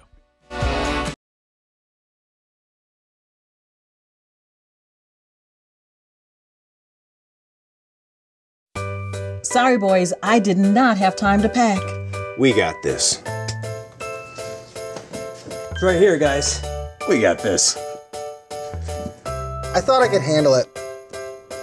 We got this. Moving doesn't have to be a hassle. Call us first at 2 Men on a Truck. No matter the move, home or business, we'll make it a smooth one. I forgot something. We got this. Landowners, your Mahindra dealer is ready to help you save during Mahindra's Red Tag sale. Enjoy up to $7,900 in tractor cash back and savings, or utility vehicle savings up to $1,700. Plus, Mahindra's industry-leading warranties still come standard. So hurry in for Mahindra's Red Tag savings.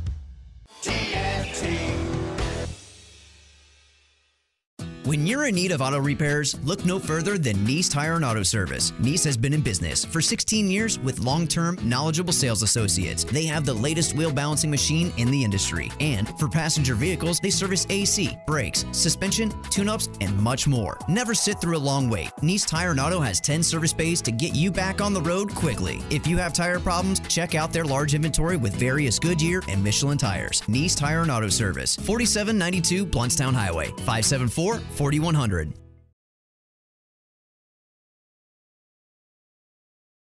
Pricing, best selection, and the best buying experience in town. And at Kraft Nissan, you get the best value for your dollar with more standard features, our exclusive and the original lifetime warranty, our easy choice menu that gives you a price and payment in writing, our new For You program that helps people with damaged credit. And now, till the end of the month, 2 years or 20,000 miles of complimentary maintenance with every new car purchase, plus $1,000 over book value for your trade. Best of all, my people are the best in the business. They will greet you with a smile and a handshake, and they will know your time is valuable. My managers are always accessible, and of course, you can always ask for me or my brother Peter. Bottom line, if you need a new or pre-owned car, you need to experience the Kraft difference. Great people, great product, great price, with the best car buying experience in town. Kraft Nissan on Mahan Drive between Academy Sports and Costco. And remember, if you don't see the Kraft tag on your car, you paid too much, way too much. I'm Michael Blank, attorney with the law office of Jose Fernandez. If you've been in an accident, I know this can be a scary and confusing time. Our firm specializes in handling all types of accident and injury cases. Let us guide you through the process and get you the compensation you deserve. Call 855-HOSE-305 to make an appointment for your free consultation today. If you can't come to us, we can come to you, day or night. Call us now, 855-HOSE-305, the law office of Jose Fernandez. We don't get paid unless you do. Offices, Tallahassee, Miami. Se habla español. JRFinjury.com. ProGrade carpet cleaning used to take pros. Now, it only takes a trip to the Home Depot for the Hoover Smart Wash Advanced Pet Automatic Carpet Cleaner at a great everyday low price of just $229. With its automatic cleaning technology, you simply push to clean, pull back to dry for deep cleaning that doesn't take deep pockets. The Smart Wash Advanced Pet Carpet Cleaner, just $229. Only at the Home Depot. More saving, more doing. U.S. only while supplies last. See store for details. Valid through June 19th. O'Reilly. When your battery goes dead, everything can come to a stop. Don't take a chance on getting stranded. Stop by O'Reilly Auto Parts and get your battery tested free of charge. If your battery does need to be replaced, O'Reilly Auto Parts can help you find the exact Superstart battery that fits your car or truck at a guaranteed low price. O'Reilly Auto Parts. Better parts, better prices every day. O'Reilly Auto Parts. Here, do you need headsets? I don't need no stinking headsets. Well, then go. Come on, man. All right. Hi there, Tallahassee. You know me. This is Eddie. You know, I have other restaurants in this town, Gordo's, Banditos. Well, I opened up something new. It's called Bumpa's Local 349. You may ask, what is Bumpa's Local 349? It was named after my grandfather. Bumpa. It's what we called him. Best man I ever knew. And the Local 349 was his union. And I try to bring this local flavor, this local flair of Tallahassee. I want to bring it to you, locally owned and operated. Warm, good food. Good Lord, man, we're getting all weepy up in here. It's a cool sports pub. It's got TVs everywhere. You got every package. You got a gazillion kinds of beers and delicious food and a deck. We don't need to weep up in here. Come on, Eddie. And we have 16 local Florida taps. Great craft beer just for you. And the best bologna sandwich you'll ever eat. It's like you just won the lotto. As Bumpa said, no matter how you cut it, it's still bologna. Bumpa's Local 349, 2738 Capitol Circle Northeast. Need help moving? 2 Men and a Truck Tallahassee provides professional home and business move services, both locally and long distance. For your next move, visit 2men.com or call them at 850-224-2232. 2 Men and a Truck, the movers who care. Driving every day from the AmeriGas studios in the capital city of Tallahassee, this is 97.9 ESPN Radio, WTSM, Woodville, Thomasville, Tallahassee. Time now for your Atlanta Braves Minute. Brought to you by Fonville, Lewis, Messer, and McConaughey. Personal injury law is all they do.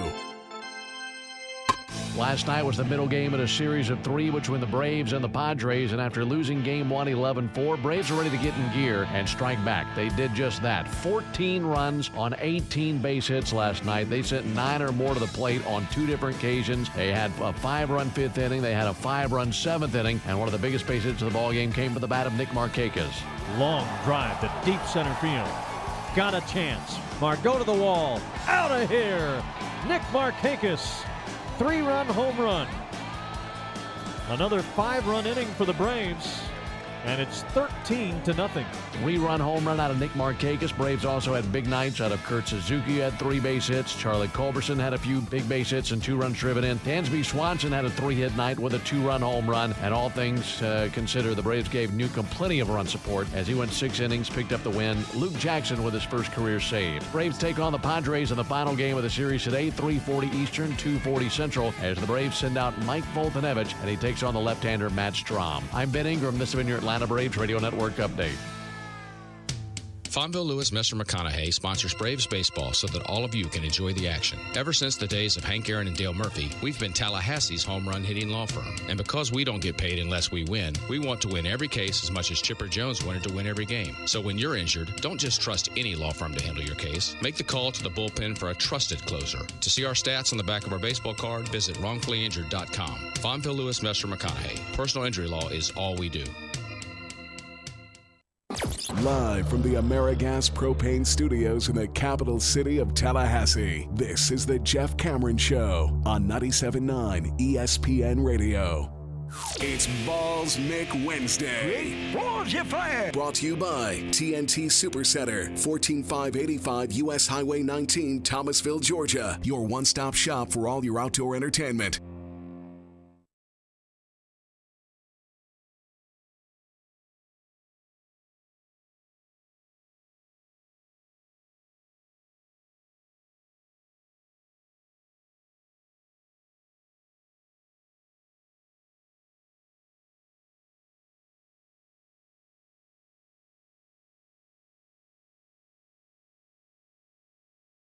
Final hour of the Jeff Cameron Show, at least for today. Thanks for tuning to it. Hope you're well on this National Championship Wednesday.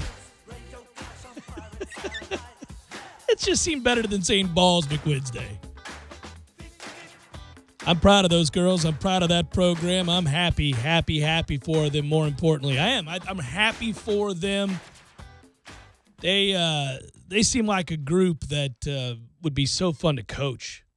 You know, when we had Lonnie Alameda on earlier this week, right after they reached the championship series, you can tell that she really likes this group, likes being a part of this team, right? Coaches always say that the seasons, the teams, they have a shelf life of 1 year.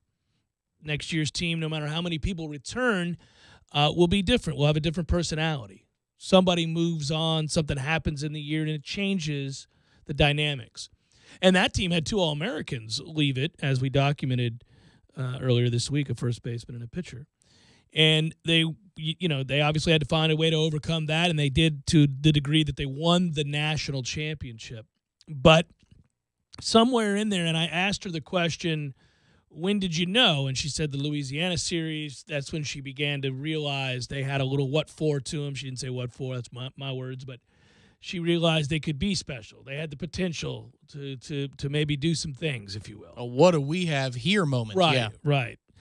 And I just, every interview I saw of her in the postseason and the one we did, and then her reaction last night, shows me that she is so happy for them. Of course, she's happy. It's a career accomplishment, and as a professional, she's achieved something now that every coach would dream to achieve. That's what you're in the game for, is to win and win big and ultimately win the whole thing if you can. But you fall in love with kids, especially amateur sports, and certainly that is amateurism there. That's softball. I mean, you can make it onto the USA softball team, but, there's not a whole lot in the way of professional softball. No, I looked at the salaries, too, and they range from somewhere between $8,000 to $50,000 for a 3-month season. Right. That's the average range, depending upon your stardom. So I'm sure Jessie Warren will be earning in the higher end of that for her few months of play. But, it's not a career that you can make 15 years out of and retire into the sunset. No, usually you end up going on to be an announcer or you're on the Olympic team or something along those lines, but that's about the extent of it. Sure, you can parlay it into coaching. You can parlay it into lessons, like if you wanted to teach how to pitch or something like that, you could do that, especially if you had that as a resume builder. Well, if the game resembles something close to what we saw in the Women's College World Series at the professional level, and it takes 2 hours, 2.5 hours, it's going to start getting more and more popular. Yeah, you could see where there would be a market for it, most certainly. Oh, it's changed so much. I learned a lot during this run. I'm not trying to be hypocritical in any way. You guys know this was not a sport that I liked or watched for the vast majority, until this year, all of the years that I've been on the air. I haven't enjoyed it. So 19 years, I have not really enjoyed women's softball. In fairness, women's softball hasn't resembled the sport that we saw during this stretch in each of those years. It's changed. It's changed some because of a rule change. It's also changed because the level of athleticism that you now see from the women, not just in this sport but others, has been radically altered by having equal opportunity and funding. And now that the women have the resources and the opportunity and have been on equal footing to the men in what they're afforded the opportunities to do. Closer to. But you know what I'm saying. Right, I mean, right. And also these networks, right, they end up helping expand the sport and expose the sport to more people. So the more people in the pool of those playing, the more likelihood you're going to get better athletes or a larger number of better athletes participating in the sport. And when you see somebody like Jessie Warren and you see that's a baseball swing, the weight shift, everything about it, you can tell she grew up playing baseball. You can see the way that she swings a bat translates to hitting a baseball. And as a man, we watch baseball. We grow up playing the game, then we go up watching the game. And so that's our point of reference. So when we watched softball all those years ago and saw a whole lot of slappy running out of the box, bunting your way onto first, winning 1-0 games, it wasn't very appealing. The game is appealing to more men now. They don't need men to legitimize their game. I'm not saying that. But they are bringing more eyes to sets, and the sport is growing in popularity because it is now relatable in a way that it didn't used to be to men. And I think you're seeing that. I was on SiriusXM today as a guest, and the buildup to me being on with Childers and Neuheisel, I was listening to them talk before they had me on, and they said, Rick Neuheisel said, I was at a golf club. I belong to a golf club, and I was playing golf during the regionals for softball, and here these men were after our round. There must have been 20 of us in this locker room watching on the big screen this incredible game, and he didn't say who was playing, but it was a regional for softball. And he goes, it didn't get lost on me that I looked around and all of these guys were riveted. They were watching and commenting on what they were seeing, and nobody said change the channel to the baseball game. Nobody said, hey, isn't something else on? Is there a basketball game on? They watched that and enjoyed it and talked about it, and that was not lost on him. Childers, I didn't know, actually does some play-by-play for softball. I just talked to Tom Block earlier today, who's done a lot of play-by-play for softball. You mentioned on yesterday's show that one of the things that you think has certainly helped is they changed the rule. The rule about you have to be in the box when you make contact. So that stuff we used to see where the women would bunt and they were halfway down the first baseline. Their foot's on the plate. Yeah. It was awful. It wasn't we couldn't relate to it, and it actually negated some of the strengths that I now see in the sport. And I think it's only going to continue to grow. And this team specifically, though, I do think it certainly wasn't their objective. Their objective was to play hard, play well, play for each other, and win. But along the way, I think they've affected the way that we view the sport. Certainly locally they have, but I talk to a lot of people who have no association with Florida State in any way, who really liked watching them play, really enjoyed watching the way they went about playing the game and competing. and the way they loved one another, the way they respected the sport, the effort that they gave. There was a tenacity and a toughness to them, but there was a childlike enthusiasm and joy, a zeal for the game that was infectious that I've talked about. So they really did an amazing job just being themselves and all the while kind of encapsulating all the things we like about sport and want to see in our sports, right? You know, guts, determination, skill, athleticism, talent, all of that was there. And they are such an eminently likable bunch. And today they're celebrated, and last night they were celebrated, and they've earned it. And I, for one, love that my eyes have been open to something now as a sport that I can view that I never used to like, want to watch, or think that I could like. And I'm not going to say that I ever liked it. I didn't. But I did like this group, and I did like the product I saw this year. And you can bet next year I'll check in because the sport's changed. The level of play is better. Helps that we're good at it. And, I could still do without all that singing. I could still do without the overwhelming positivity that happens that accompanies a 3-pitch strikeout. I don't need high fives in the dugout for that. But you know what? That's a minor part of the bigger picture. The bigger picture is really enjoyable, and it's a lot of fun to watch, and I'm going to continue to do so. And congratulations to that team. They are spectacular, and they are national champions. Right, and a couple of things. It makes it more likely that next year if you play somebody like a Florida on a Tuesday, you'll go over there and watch. Right. Or if they're on the road, you'll tune in. Because that's two top 10 teams or whatever it is. I looked at the roster last night. This is how much I'm into it. I looked at the roster. Who's coming back, who's not? Yeah. You're damn right I did. And Megan King's coming back, so that's a nice piece of the puzzle. I mean, just a small one.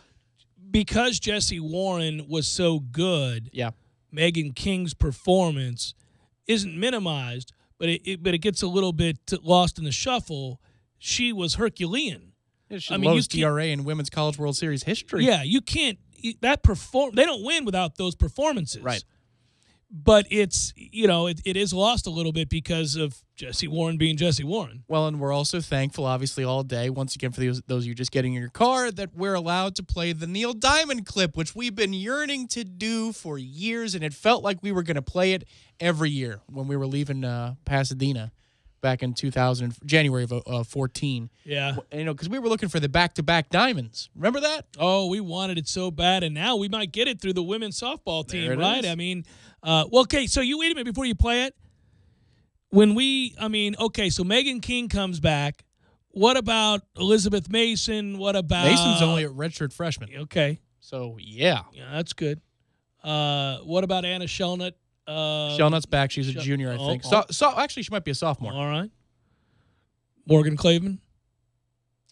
I think Claveman's back. Don't hold me on that one. All right. Did you study? No. I looked over it once before I went to bed. Okay, Gordon? Gordon coming back? Gordon is back. I think she was a junior. Yeah. Boy, loaded for bear next year, buddy. All right. And obviously, we know that the hometown gal from Oklahoma is just a freshman. So when you have Mason as a freshman. Mason coming back, Megan King coming back, Claveman coming back, Shelnut coming back, Morgan coming back. She may have been a senior. Yeah. Okay. You could tell that I was looking at certain players. What about this player? What about that player? Hey, the bottom line is this. They've just won a national championship, and two dudes who have never been inclined to watch the sport are looking at the roster afterwards to see if the national championship Noles, 58-12 as they were, are coming back next year for another run to Oklahoma City and Hall of Fame Stadium. So there you go. Matthew, who has been paying attention to this as well, pulled me aside as you were talking, and he said the only two, as I understand it, that aren't coming back. So he weighs in. Yeah, he weighs in. Are Claveman and Warren. The rest of the squad is, Man, Alameda's got it rolling, baby. Yeah. Sydney Sherrill is just a freshman. That's, Oh, wow. We are. She's actually going to get some strength about her, too, because the upper body-wise, she wasn't as developed and strong as she was in the lower half. Now, admittedly, I mean, we're celebrating this, and we're talking about the greatness of this team and how excited we are that they're returning just a ton of talent. it is awfully hard to replace a Jesse Warren. I mean, you're not going to replace the all-time leader in home runs from the ACC all that easily. Right. But, it's not lost on me. But Burroughs was on the team last year, and they thought that this year was going to be their down year, where Jesse was their best player, but, they lost a star pitcher and a star first baseman, and here you go. You mentioned Burroughs. They lost Alex Powers. Correct. And, so it's exciting, right? Go ahead and play it. Hello, my friend. Hello. We might have to double dip. Hello, my friend. Hello. Hello, my friend. Hello. I'd forgotten how much I wanted to be able to do that, man. That the doors opened up with back-to-back. Hello, my friend. Hello. Hello, my friend. Hello. Indeed. Oh, screw it. Imagine the day we're able to go back-to-back-to-back. Hello, my friend. Hello. Hello, my friend. Hello. Hello, my friend. Hello. That's the first time it doesn't work. That's the first time it doesn't work. Does not work with Neil Diamond. Every other... Nope, doesn't work with Neil. You can use it with so many others. I can. That's right. But we finally found a song. It had to be a slow ballad, right, that it would clash with. First song we have found where that doesn't play no matter what. Like if you play something that we have in the system, one of my Public Enemy songs or one of my, you could use any number of. But I want you to go hip-hop here. You want me to go hip-hop? I want you to go hip-hop. Well, go do Tribe or do whatever. Change pages. De La, whatever we got. Outcast. Oh, this will work easily. The road seldom traveled by the multitude. Public Enemy #1. Oh, it works beautifully. Public Enemy #1. Boom. One more. I'll leave it at that. Public Enemy #1.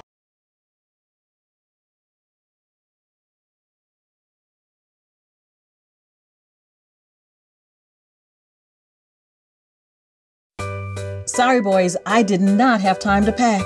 We got this. It's right here, guys. We got this. I thought I could handle it. We got this. Moving doesn't have to be a hassle. Call us first at 2 Men and a Truck. No matter the move, home or business, we'll make it a smooth one. I forgot something. We got this. Landowners, your Mahindra dealer is ready to help you save during Mahindra's Red Tag Sale. Enjoy up to $7,900 in tractor cash back and savings, or utility vehicle savings up to $1,700. Plus, Mahindra's industry-leading warranties still come standard. So hurry in for Mahindra's Red Tag Savings.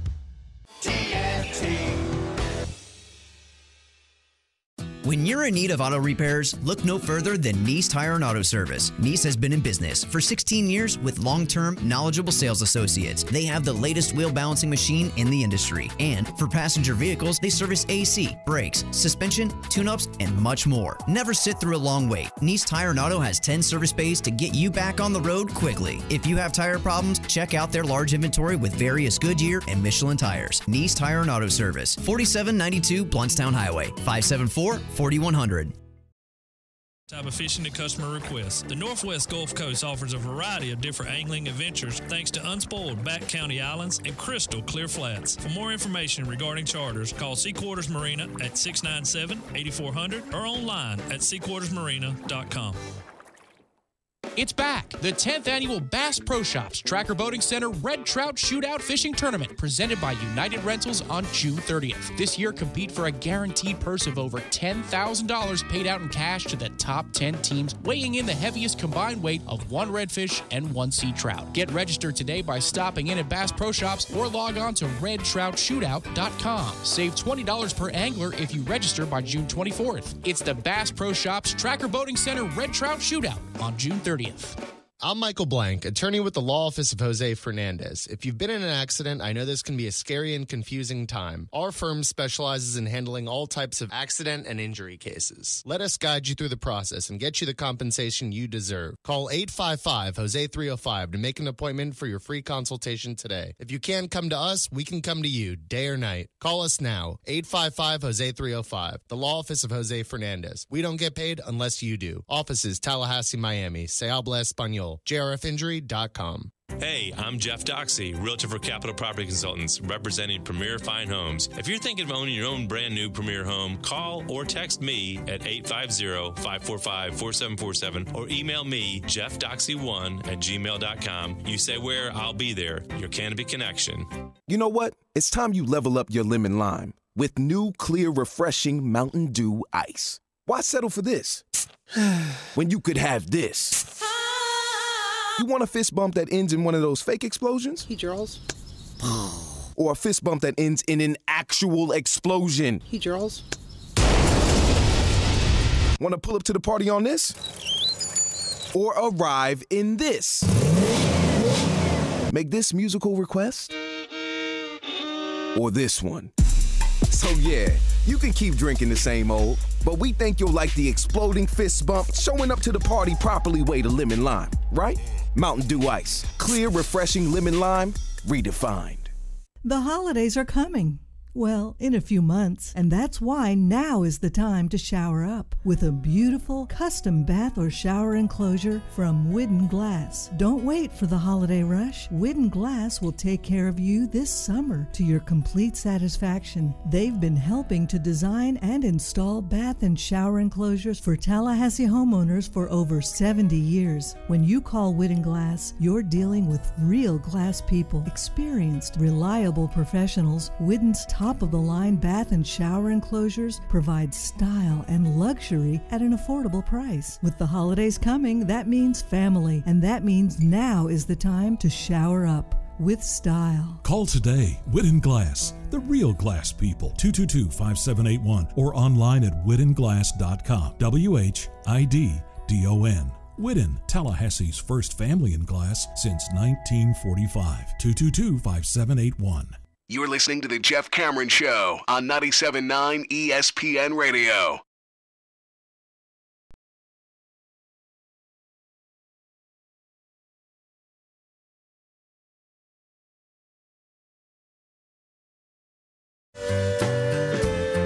You got to get a better night's sleep. Got to get more sleep in general. I found that out. I did not know this, but if you struggle to sleep, gentlemen, this is for you. If you don't get enough sleep, like 8 hours or more on a given night, I know that's hard to do, especially as we age, but your testosterone levels drop, which prohibit you from being able to exercise the way you'd like, add muscle, and some other things, Guys should take better care of themselves. It's true, Snoop. So here's the deal. A pillow that you like can help you do that. Not even kidding, a little bit. I'm actually growing to like the pillow more. I've been talking about this pillow because I liked it the first time I ever used it, and that's the only reason I agreed to endorse it. But I do like it more now. I think it's getting better the more I use it. I'm not kidding. I said those exact words last night to my wife. I think I have found the proper way, I guess, maybe that I lay on it to perfect the level of comfort that I was looking for. Yeah, it doesn't have to be, parallel to the top and bottom of the bed. You can angle the pillow a little bit. Yeah, I have figured some things here. Yeah. So I'm not kidding when I tell you that it's worth it especially if you struggle to find a comfortable pillow or you struggle to sleep. Maybe this will help you. I can't promise that. I'm not even going to try. I will tell you that I use my pillow. I like my pillow. And here's how you can save if you want to order my pillow. Go to mypillow.com. Click on the 2-pack special. There's a promo code you can use. It's 97.9 ESPN.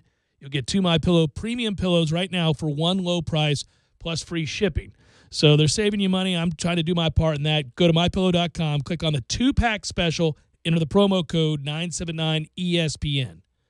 You can also call them, by the way, if you want. So if you're somewhere where you can jot this down, 800-944-6596. 800-944-6596. Whatever you do, make sure you use that promo code, though. It's going to save you money. 979ESPN 2-pack special. No, I do. Like that pillow more and more all the time. It's good stuff. This is Lonnie Alameda after the game last night. Holly Rowe caught up with her from ESPN.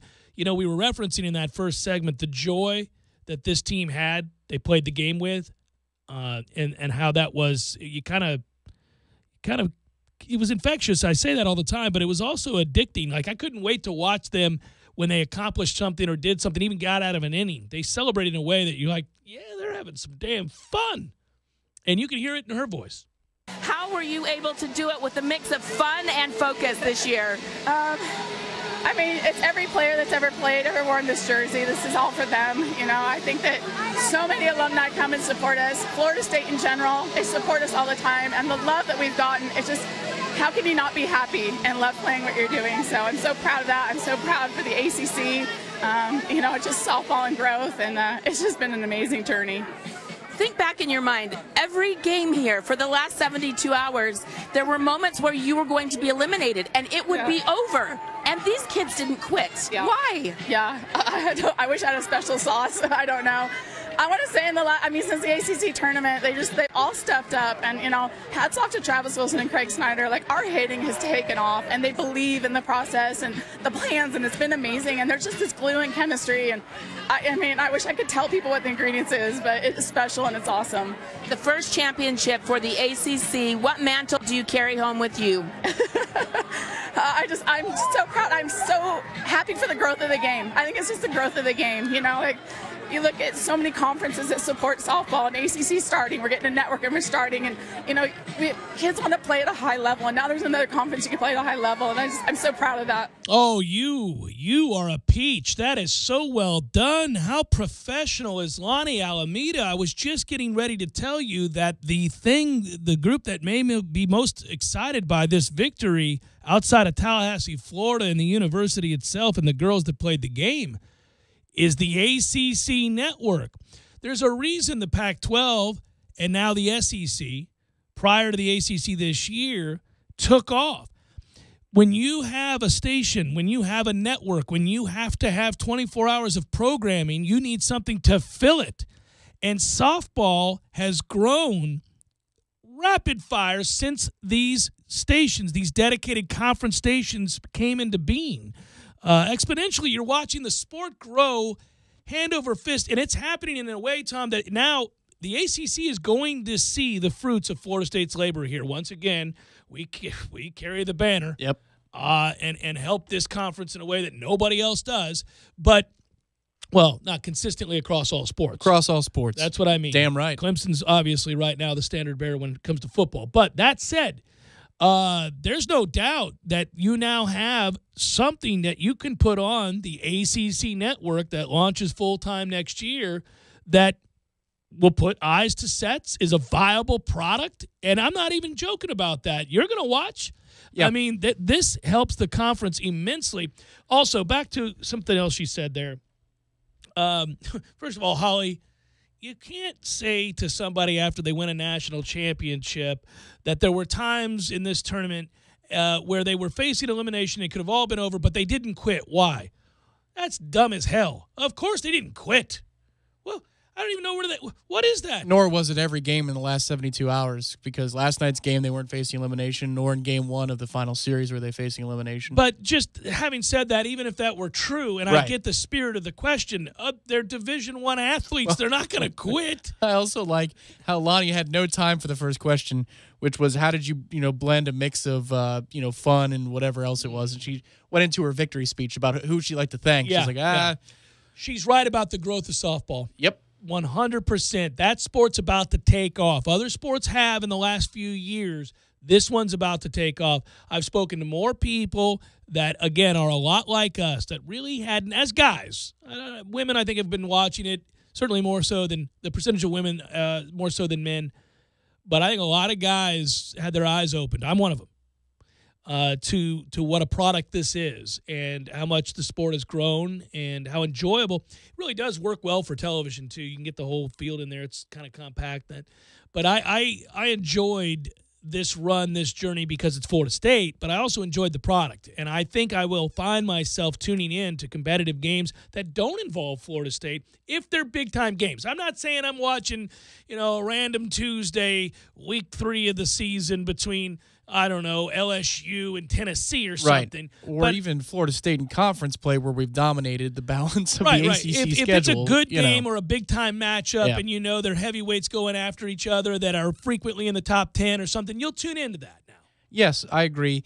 And I've heard this talking point over the last 2 to 3 weeks, maybe dating back to the beach volleyball. But if you look at the run, it's like the beach volleyball anyhow, that the non-traditional sports or the non-big player money-making sports have done in the last, month, 6 weeks, where you have, obviously, track and field is returning back to prominence. Still doesn't do real well on television, but go ahead. But I'm not talking about TV now. It's a different question. I think you brought this up too. Yeah. But beach volleyball, the 2 golf teams, women's golf team making the national tournament. Yeah. And then the tennis team pushing as far as they have both men's and women's, and then individual play, they made it pretty far too. You look at this program. I mean, across the board, Florida State is doing some serious things in sports that we don't think about when you say FSU athletics. We think about football and baseball and basketball. Gets to the big question stuff, though, doesn't it? But the legacy of Dave Hart has been brought up recently because Dave put an emphasis. So the talking point goes, but I really wasn't here to. I was. Yeah, to kind of let that sink in. I talked to Dave all the time back in the day. He made a priority for other programs, not just the big ones, to be fulfilled, to be funded, to be allowed to succeed and flourish. Well, Title IX certainly did that as well. Right, but Dave, as an athletic director, put an emphasis on these things in a way that no athletic director had done before, and now you're starting to see the rewards from that idea and that plan of action. And the pushback from a previous coach of the football program because of it. Right. So what you have is the head of boosters and Andy Miller and those guys have to think about all of the money and how it works and gets funneled through to the other programs. So does Stan Wilcox, the athletic director, and there is a fundamental disagreement in some cases as to whose how cup that shall works. be filled first. That's correct. Or should every cup be filled equally and then we fill extra from that point on?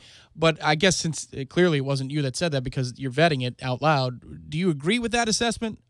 Because you and Dave, we got along. Yeah. You got along pretty well now. Yeah, I know Dave well. Was that his reputation at the time? I really wasn't on the ground day to day. Dave's reputation was that he was forward-thinking financially in a way that previous ADs hadn't. He understood that Florida State should be making a lot more money on their successes through athletics than they were, and understood how to work those sponsorship deals, how to approach the various entities and explain to them what they were spending and why. So he was forwarding the athletic programs in that way. I wasn't in the inner workings there on a day-to-day basis in the office to help to really say for sure that he had a vision for things like this. I've heard people say that as well. I wouldn't discount that. He was a forward-thinking guy. Dave was smart. Now, Dave did some things that rubbed people the wrong way. Dave did some things that, to this day, piss people off. But I would sit and have conversations with Dave Hart at Florida State basketball games. I would have conversations with Dave Hart at a time where, a lot of coaches wouldn't talk to me because clearly when I came on the air, I was very opinionated about a lot of things, about almost all things. But Dave got it. He got big picture stuff long before most people. Yeah. And so Dave would call over if he had a problem or if he wanted to talk about something and fully vet something that I had said on the air. So Dave, I wouldn't doubt it because Dave did have a sense of a bigger picture and he was very forward thinking. So I could see that. I couldn't help but think of Monk Bonasort last night too. And I know there's a video going around with him addressing the team a few months after he had been diagnosed and he'd lost his hair. Monk loved that program, and I know his son posted, I saw on Twitter, and good for you, Tej, I saw that, but he did. He cared about he would bring it up, just so you know.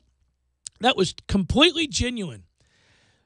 Monk loved the university in a way that was almost unhealthy, I'll just say that. I mean, it really was bordering on absurd. Now, that's fine. That's And it great. was You need a perfect. champion. Well, it was perfect given who the football coach was at the time. That's right. He was you perfect need, for that You need role. somebody in that role to champion the other sports and the programs on the whole and the student athletes and the university's best interest, and he was that guy. He was a Knoll through and through. But I would run into Monk all over the place, and we would talk. He would bring them up. He would bring other programs up, but specifically he would bring up that softball program all the time. He would go to those games, weeknights. He did that. So I did take time for a moment last night and did think of him. I was thinking how happy he would have been to see that happen. I remember he thought that it would someday. He thought that they were on the right track, and I didn't know that was the first coach he hired. So it's a shame he wasn't here to see it. But you know what? Yeah, but he had the impact. He did have the impact, and we should take the time on this day to mention that. Good for him and good for them. She is an amazing representative, too. She is going to continue to do well, meaning Lonnie Alameda. That personality is one that I think a lot of young ladies would be happy to come and play for. And they watch that product. It's elite. It's national championship elite, but they have fun, and they get the most out of their ability, and they play in a way we'll see if that continues, because I keep thinking about that shelf life comment and conversation, the 1-year shelf life of a team. Some things you cannot affect. Now, you can set up environments that maybe help produce them more often, but you can't make people be as fun-loving as a group and as freewheeling and I don't know how else to describe it. Footloose and fancy-free. Yeah, I mean, they really – so I hate doing this on a day in which a Florida State team wins a national championship, but if you recall the Florida team that came back in basketball and we all scratched our heads and thought, why in the world are you coming back? And they wanted to win another title and they loved each other and it was all brought up, right? Well, I remember one time reading an article and Billy Donovan – was asked about it, and he said, I got lucky there. I mean, I did recruit these guys, and I did like all of these guys' ability to play the game, so I put them together. But the rest, that just happened. There was a synergy. There was something between them. The way their personalities meshed, it just worked, and it was that extra thing that a coach can't know. You can try to set up the parameters by which it can happen more often, but you can't make it happen. Either we get along or we don't. That's like a producer. Right. Yeah. To bring it back home for me, there are plenty of people I like, plenty of people I really enjoy. Their company I enjoy, they're friends. They could not produce my show. It would not work. When I met you and we became friends, compliment to you, and don't get embarrassed or anything, but when we started talking and hanging out, there were a lot of things I liked about you, and thus I realized we were becoming friends. But there was also a professional aspect. I said, he could be my producer. It would work. And there's just a lot to that. But you know what I'm saying. Either it works or it doesn't. And most fields, that's true. And in athletics, it is true. So I wonder, is she going to be able, or will we see another team this special, this unique, this connected, this bonded? They certainly played that way, and it shined. It showed. Well, it opens up all the questions that we're used to asking for a team that has achieved greatness, and that's what is the leadership structure going to be like without a star player who leaves? Jesse Warren is now gone. I'm assuming Megan King's going to assume that role. But maybe that's not a safe assumption. Maybe that's not her personality type. I will say that on the field, her persona and watching her pitch, even though it's only 2 weeks, 3 weeks I've watched it, she's pitched probably like 19 times. So I've got to know her personality. She is very calm.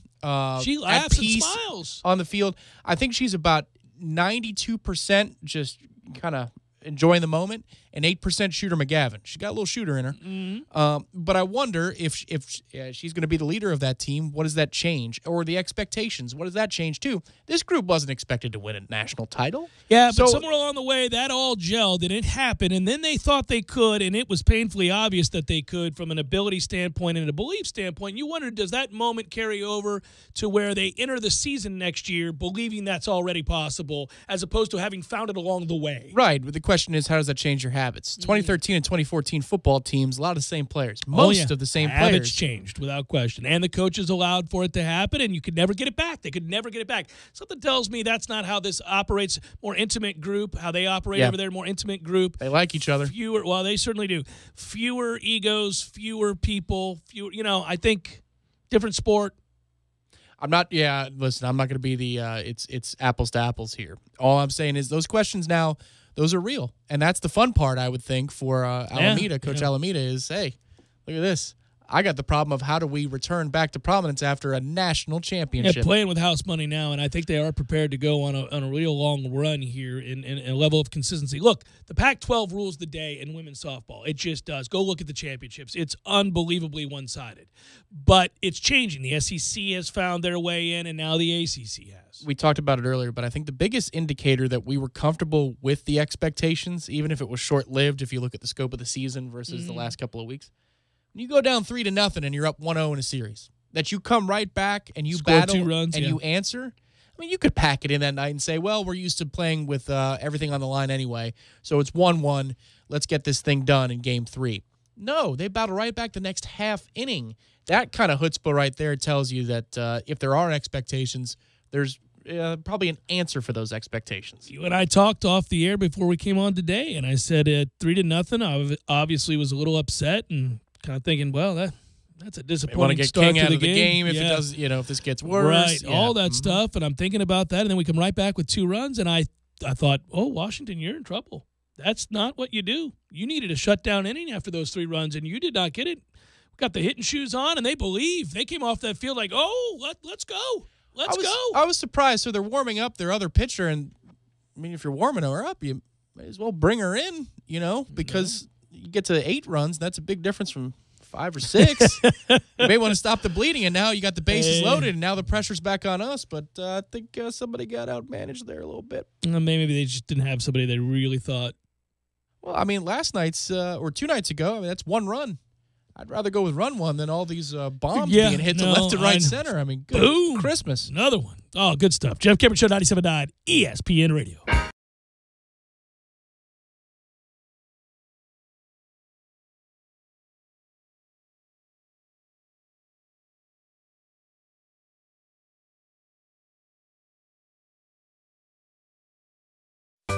Sorry, boys, I did not have time to pack. We got this. It's right here, guys. We got this. I thought I could handle it. We got this. Moving doesn't have to be a hassle. Call us first at 2 Men and a Truck. No matter the move, home or business, we'll make it a smooth one. I forgot something.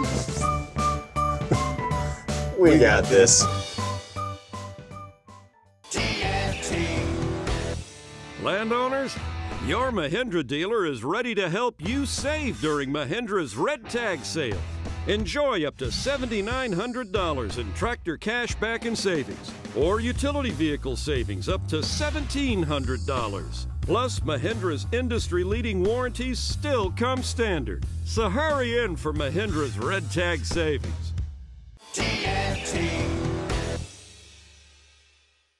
When you're in need of auto repairs, look no further than Nice Tire and Auto Service. Nice has been in business for 16 years with long-term, knowledgeable sales associates. They have the latest wheel balancing machine in the industry. And for passenger vehicles, they service AC, brakes, suspension, tune-ups, and much more. Never sit through a long wait. Nice Tire and Auto has 10 service bays to get you back on the road quickly. If you have tire problems, check out their large inventory with various Goodyear and Michelin tires. Nice Tire and Auto Service, 4792 Bluntstown Highway, 574-4100.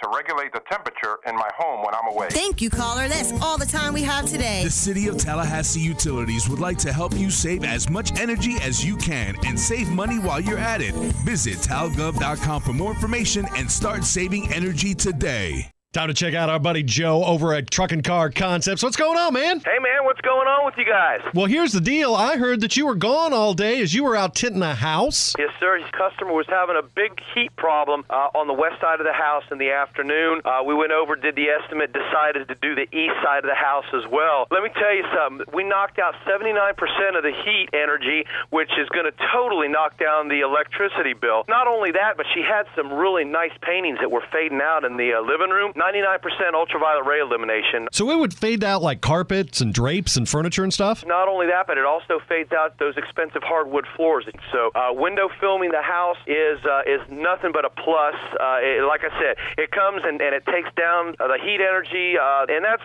bottom line. So even though the place is called Truck and Car Concepts, you could throw house in there too.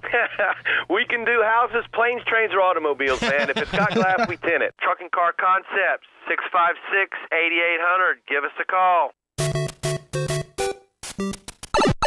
Games for Less, the only locally owned and operated gaming store in town, has Tallahassee's largest selection of new and used video games and game systems. The future of video gaming is at Games for Less, where they have both the PS4 and Xbox One. It's time to trade in your old systems and elevate your gaming experience now. Games for Less is also your headquarters for the best in retro gaming. Atari 2600, original Nintendo, Super NES, or Sega Genesis, you name it. They got it at Games for Less. Games for Less, the Super Walmart Shopping Center on Appalachia Parkway. Give them a call today at 850-219-3535. That's Games for Less.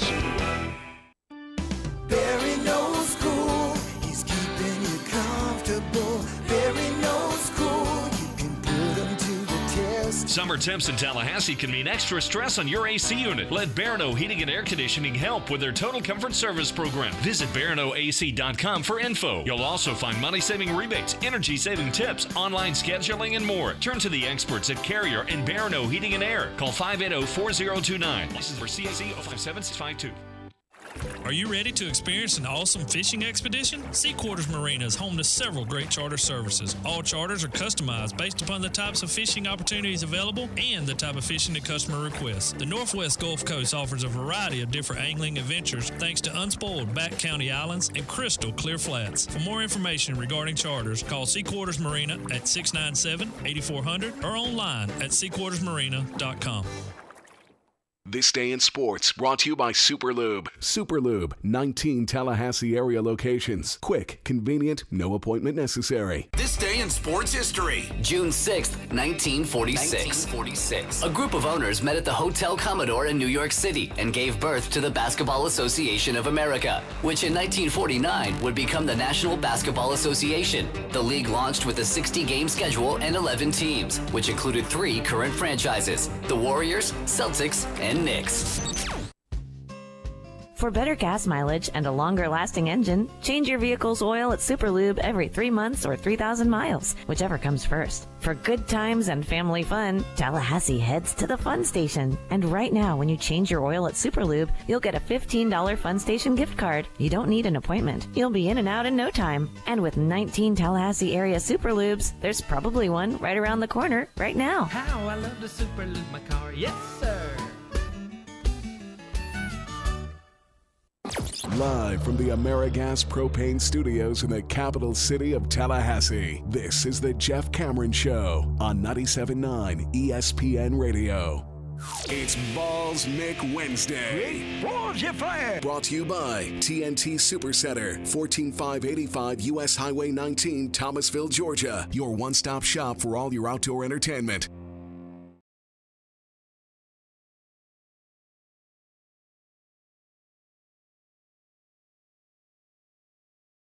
You'll see them all around. Go watch the footage of the women's team landing in Tallahassee earlier today, just before 3 o'clock. Coming off the plane, holding the championship trophy aloft. Coach Thrasher, listen to me. President Thrasher there to embrace and hug and celebrate with the team, and that's a pretty cool video to watch. Congratulations once again, a day in which a lot of us in the last few weeks discovered Florida State softball in general. I didn't expect to.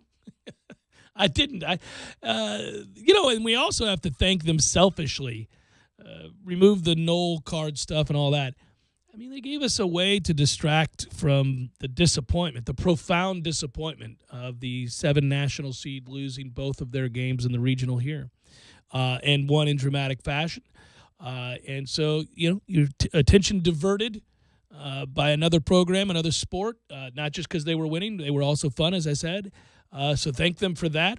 And they carried us into really the end of the NHL Stanley Cup Finals coming up. Why aren't they playing tonight? I thought we were doing this every 2-day thing. What they do every other day, but they when they change locations, they take an extra day because they need to prepare for worst case of East Coast, West Coast. So that's kind of pre-built in. Because I was all set to watch that tonight instead of LeBron getting beat again, although I think Cleveland will win tonight.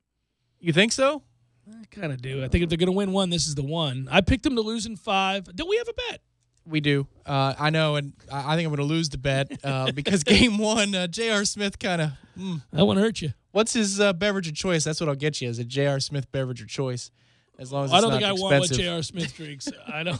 I don't think. But somebody asked LeBron yesterday about, the viral video, because now there's a video. Oh, the 2.5 minutes of him looking pretty angry? The way he responds to that is in such a way that he's now ready to kid about that moment and everything that went wrong in that moment. He goes, I think back to the missed free throw and then what JR did. I'm like, woo! So he's done with the whole circling the wagons thing. Yeah, no. That may be the end of that. If Rodney Hood is going to start too, or what? I mean, the report's coming out that Ty Lue is going to tab Rodney Hood tonight. Really, that's your big secret weapon there, huh? That's not good. Well, he's shaking it up. I can't decide whether or not I truly believe in my heart of hearts that LeBron's going to do the Herculean thing and win one so he doesn't get swept and say, screw it, let's go and get this win. Here's the other way to look at it. It may not have anything to do with Cleveland. Golden State F's offs. They do it all the time. Yep. They don't care. And that's why they're not that likable. They don't really, as a glorious championship power, they don't really, these days, they just take games off. Completely take them off. I think they would have continued to play with that type of effort if they had set the NBA regular season wins record and finished the job. I think they would have continued to push for more and more and more. But that they did this, we're going to try every single night, that habit was destroyed. And the moment that they lost, that they blew the 3-1 lead in the finals. Yeah, but that's dumb. I mean, they set a record and they had no business blowing a 3-1 lead. If dumbass doesn't get suspended, then they don't do that. I mean, that's... But now I think it's good enough for them to just get the job done. It doesn't matter how we get it done, just get it done. It's human nature, too. I mean, that's also part of it. When you've climbed the mountain, reached the summit, it's awfully tough to continue to train with the same vigor as when you had that goal to begin with. Once you've accomplished it, I got it.